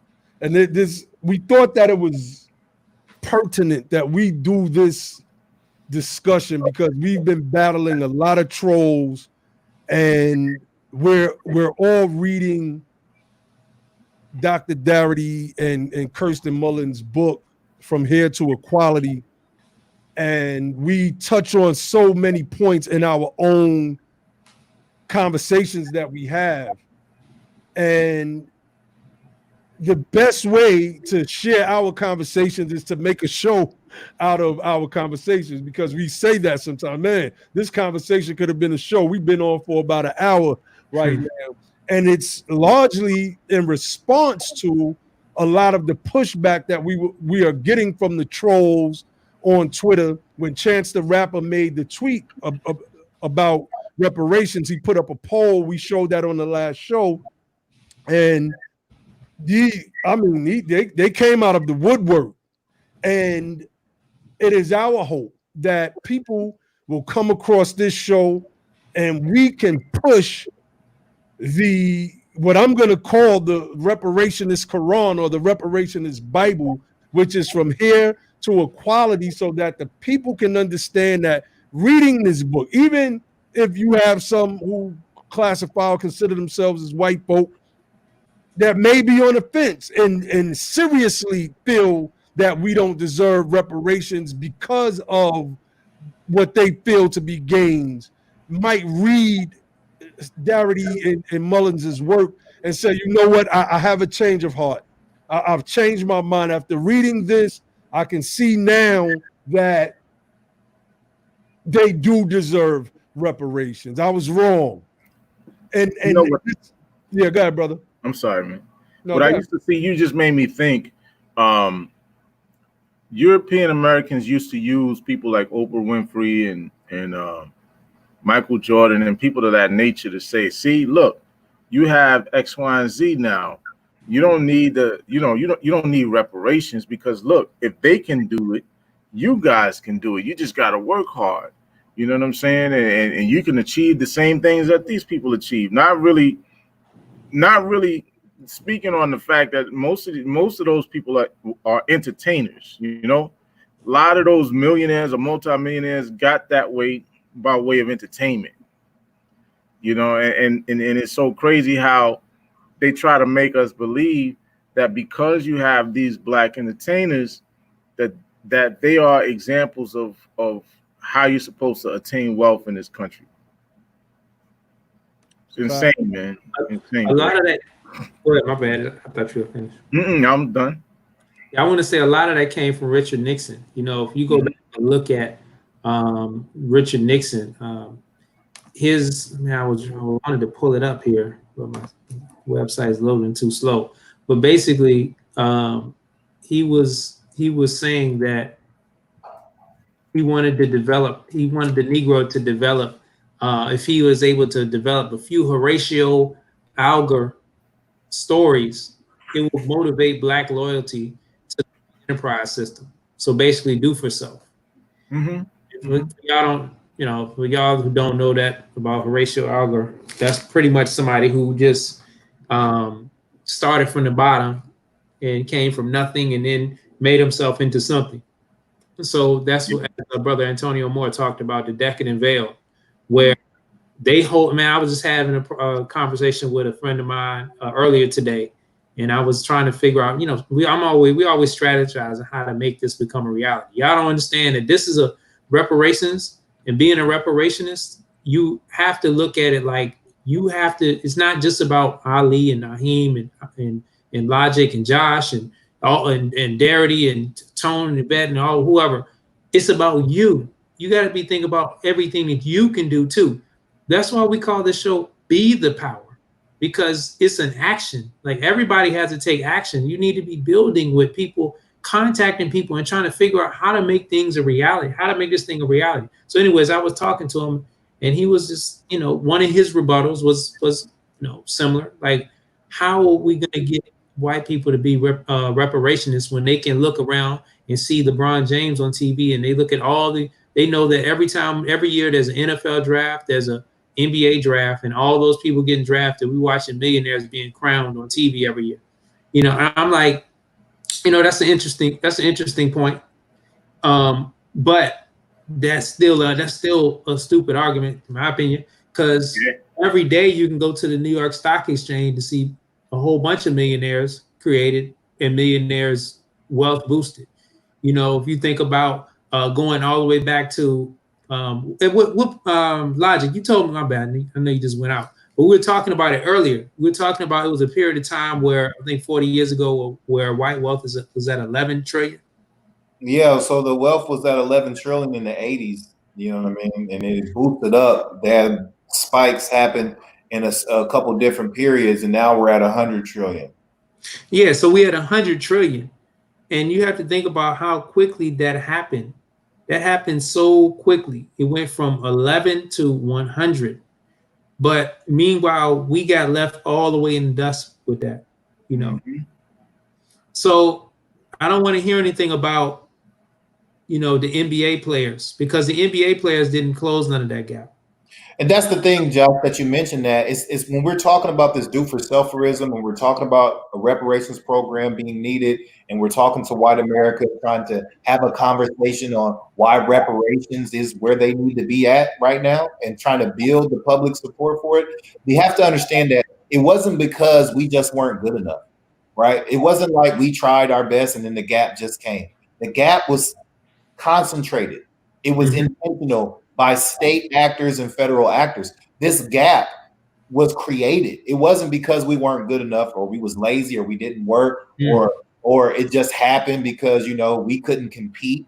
No, we was locked out. That's how the gap got there, by being locked out by private and public interference. You understand? So we're gonna get into the history of the creation of the wealth gap in the near future.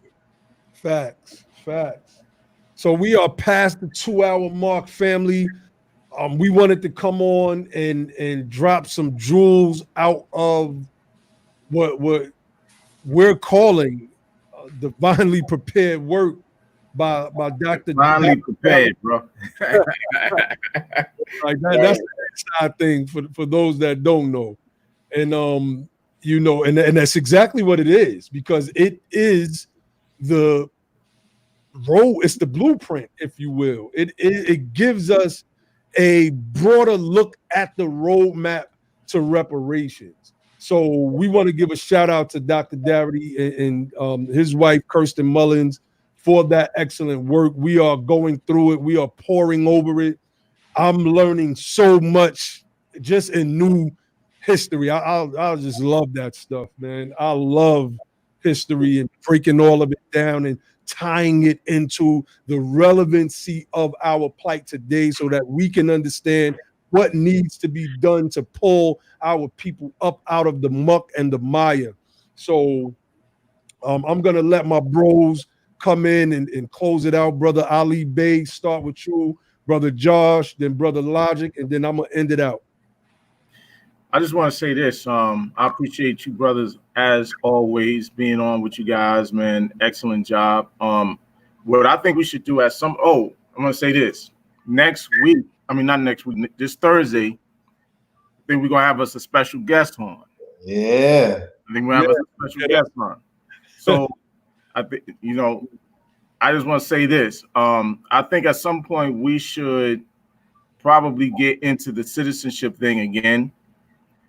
Because there's some really good pieces of historical documents that we found that I think we should share with the family. Some very important stuff that adds some more context to our plight in this country, our history here and everything else, man. So whenever y'all ready to do that, because we already know what it is. We've seen the documents and everything, but I think Professor Darity would really appreciate, what I'm saying, this particular information. Yeah, everybody would appreciate that. Oh yeah. Open up some good jewels for people. Yep. Brother Josh. Yeah. So again, y'all, I wanted to say I appreciate y'all for coming out on the show and just absorbing this information. When we say BTP, be the power, again, we're talking about an action. We want to take action. We want to be active in this reparations fight. It's a lot of people that are fighting for reparations, and it's a lot of people that are fighting to grift off of reparations. So we got to be diligent in both fights. And it's a lot of people fighting to prevent our reparations. We got to be diligent in that fight. So I'm just saying, it's being a reparationist is being in the fight. It's taking action. So the action that I would say that we should take from this show is to sharpen your sword in the reparations fight. Is to work on your moves. So like if you got a sword fight, you don't want to just be having rusty moves. You want to be able to see these things coming so you can dodge them like Neo dodging bullets. You know what I mean? And you want to just be able to, eventually what you want to be able to do is like be able to dodge all the moves and then like Super Saiyan Trunks when he chopped up Frieza. A lot of y'all might not know about that. Or that one went over my head right there. Don't worry. The ones who got it. I'll give another one. So no doubt. You just want your blade to be so sharp. You want to slice people up with this, with the information to the point where they trying to figure out why can't they move, and then their body parts to start falling in different directions. You know what I mean? With information, and so that's part of being the power. Part of being the power is just influencing people in these conversations. You're going to have people that you're going to need to influence in a different way. Like sometimes you might need the information talking about the history and what we went through to influence people. Other times you might need to just, when you're talking about trolls and you're talking about demons that are out here trying to just racist devils, you need to hit them with the irrefutable data. You need to just shame them in their arguments, all these different type of things. But whatever it is, be active in the reparations fight. So part of the being the power, the action that I would suggest everybody take is use this show as ammunition to sharpen your skills in the reparations argument, whether it be on Twitter, Instagram, with your family, coworkers, haters, people in the street. I don't care who it is. Sharpen, use the book that Dr. Darity put together along with Ms. Kirsten Mullin, and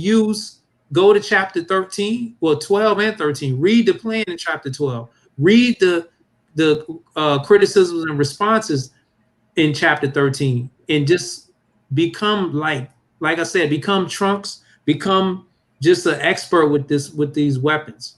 And that's what I wanted to leave y'all with. Peace. Brother Dr. Logic, I want you to, before you close out, I want you to address this question on the screen from Conscious Funk. He asks, when Brother Logic mentioned allies helping to get reparations, how do we convince them when they very well will not receive them and may end up behind us financially in 2 generations? Well, that's a very good question. Thank you for asking that question. Well, for one, I'll say this, right? Understand that what we're doing is kindred to what we've already done. As reparationists today, we're continuing the work of the abolitionists of yesterday. And just like white folks literally risk their lives to help us escape slavery and help us abolish slavery, knowing that they weren't going to be free. They were already free. They weren't being held as chattel. They put their skin in the game anyway, oftentimes going at odds in that war with their own family members. There's an excellent piece of history where a brother who was one of the members of the Underground Railroad who operated a station and worked with Harriet Tubman and others, his brother was one of the most notorious slave owners in the South. So, like, this is just a different scenario of the same fight. And I'm not saying it's going to be easy. That's why you have to do what Josh just said. Keep fortifying yourself and sharpening your coordinates information and work on your relationship building skills. We have to build relationships in this thing, and we have to get people to understand that what we're trying to do is accomplish justice. And if we can get people to understand that this is the injustice and that this is an original sin of America, and for America to move, because they got to understand, if you don't do right by the American descendants of slavery, all of America fails. And they won't be able to enjoy the America that they love so much, because it's all going to come down. So we just need to understand that this is something that America has to do. And as long as they understand that it's not going to cost their individuals anything, and that this can be something that America can show the world again, how we are leading the way and overcoming past atrocities, then I think we won't really have an issue with them getting on board. If you understand that the public sentiment has been rising, especially among younger people, the support for reparations among white folks have been growing and growing and growing. And if I think we keep doing more programs like this, more programs like Breaking Brown, more programs like Tone Talks, more programs like 13%. Is it 13 precinct or percent? Percent. 13% of the population. Keep tuning in to shows like that, and the more shows we have of it, the more people y'all talk to, the more programs we have, the more we get out into public and start talking to people about the necessity of reparations and how reparations actually can help the country be more prosperous. Because the more poverty they have, the more cancerous the nation becomes. The more equality we have, the more healthy the nation becomes, and the more America can prosper and grow into something great. So I think that it's really something that you just have to be dedicated to doing, man. I would like to answer that question as well, if you don't mind, if we got the time. So I wanted to say, I can't find it now, but I'm not going to bring up that median household wealth report that came from all the different cities around the country and the color of wealth. Well, I know in DC, and just like we showed in LA, it's a whole lot of Asians that median household wealth is way bigger than white wealth. You know, in the Indian American in Washington, DC, I believe is like worth 573,000. I think it was 573,000. I think white wealth is 384,000, something like that. So why is it that you would have an issue with us getting to 300 some thousand or 400 some thousand up from people that come from slavery that's at $3,500, but you have no problem with Indian Americans and Asian Americans being worth 200,000 higher than you would median family wealth?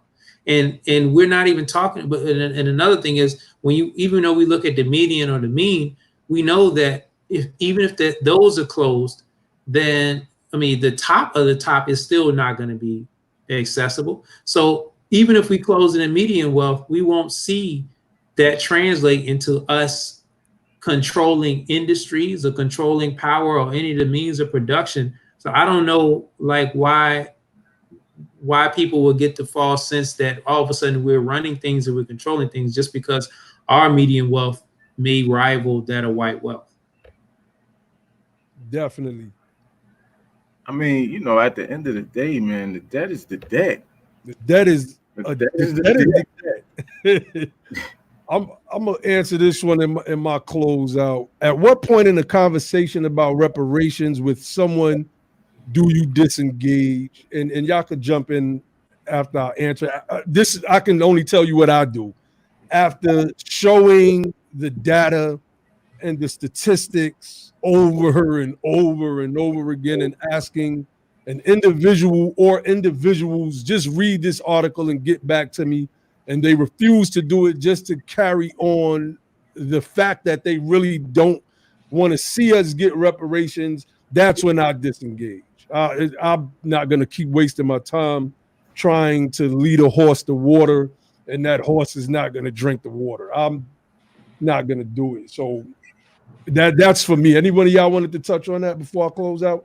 Yeah, but I think what you said was perfect. That's the best advice that I would give them too. You can't really you can't force somebody. You can convince, you can get an understanding with who you can and move forward. But I just answered that question. I wanted to close out with this though, before we closed out officially.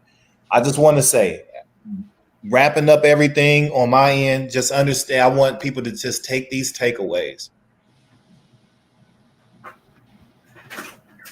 Oh man, you're leaving us hanging. Froze up again. Yeah, I think he's coming back. There you go. Back, bro. Technical difficulties. Y'all can hear me? Yeah.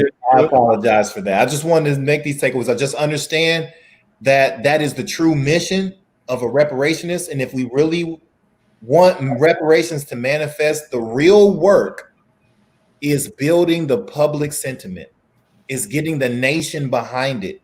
So it's not just knowing the data. You have to know it, but it's not just knowing the data. The real work, it's not just knowing the history. You got to know these things though. The real work of having reparations manifest is building the public sentiment and creating and getting the nation behind reparations. That's what all of our job is. And the understanding that reparations is an invoice that needs to be filed with the federal government. There is no such thing as state and local reparations. That is not a thing. Anytime you see that, you need to automatically run away from that and understand. State and local reparations is not a thing. That's nefarious. But when you see that, run away from that or expose it. If you can't expose it, just get away from it. And understand, like I said, we need a congressional focus because the invoice for reparations has to be filed with Congress specifically, because they're the ones that can direct the Fed to fund the program. Understand that, people. That is what our focus needs to be if we're serious about reparations. My brother froze up again, so I'm gonna take us up out of here. I don't have too much to say. The brothers went in tonight as usual. Shout out to my team, man. Y'all are some of the sharpest brothers I've ever come across in my life. I gotta be honest, and we've been building for a very long time now. And to bring it all together at this point, I don't even see it as really a culmination. I see it as the beginning of a path that we were all working our way towards so that we could help render the justice that America owes our people. And I just want to say I appreciate you, brothers, man. I appreciate the moderators in the chat. I appreciate Yvette Carnell and Antonio Moore for helping bring us to this level of political education. I definitely appreciate Dr. Darity. I appreciate the OGs that that's out there that's putting in work for ADOS as well. And I'm excited. It's a calm excitement. I wake up every day thinking about this thing. I go to sleep thinking about this thing right here, this moment that we in. It, although we are battling with a deadly pandemic, an idiot president, et cetera, et cetera, et cetera. What the meme said, we just waiting for Godzilla to come next. This moment had to be. We had to have the president that we had in this moment. We needed to see that if you have this hatred coming from the top and in America that is slowly moving away from that central hatred by which this country was founded on,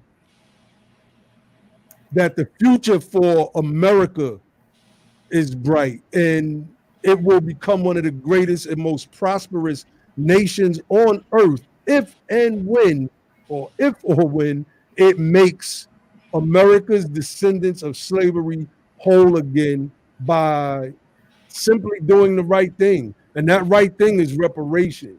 And again, we want to stress that reparations is not just a check, it is a broad program. And to understand that program, you have to get Dr. Darity and Kirsten Mullin's book, From Here to Equality. That is the key to helping us understand, to get the basics. Go to ADOS101.com so that you can understand the basics, so that when you get Dr. Darity's book, by the time you get it, you'll say, I understand the blueprint now. I understand what we need to do to move forward as a group, what we need to do to move forward as political activists, what we need to do to move forward as reparationists, as we pull others into this particular sphere, as we continually, day after day, fight for justice. I'm going to close out with the show's motto, and that is, don't just fight the power, become the power. And then, and only then, will you have the power to make a change. And with that, I say peace.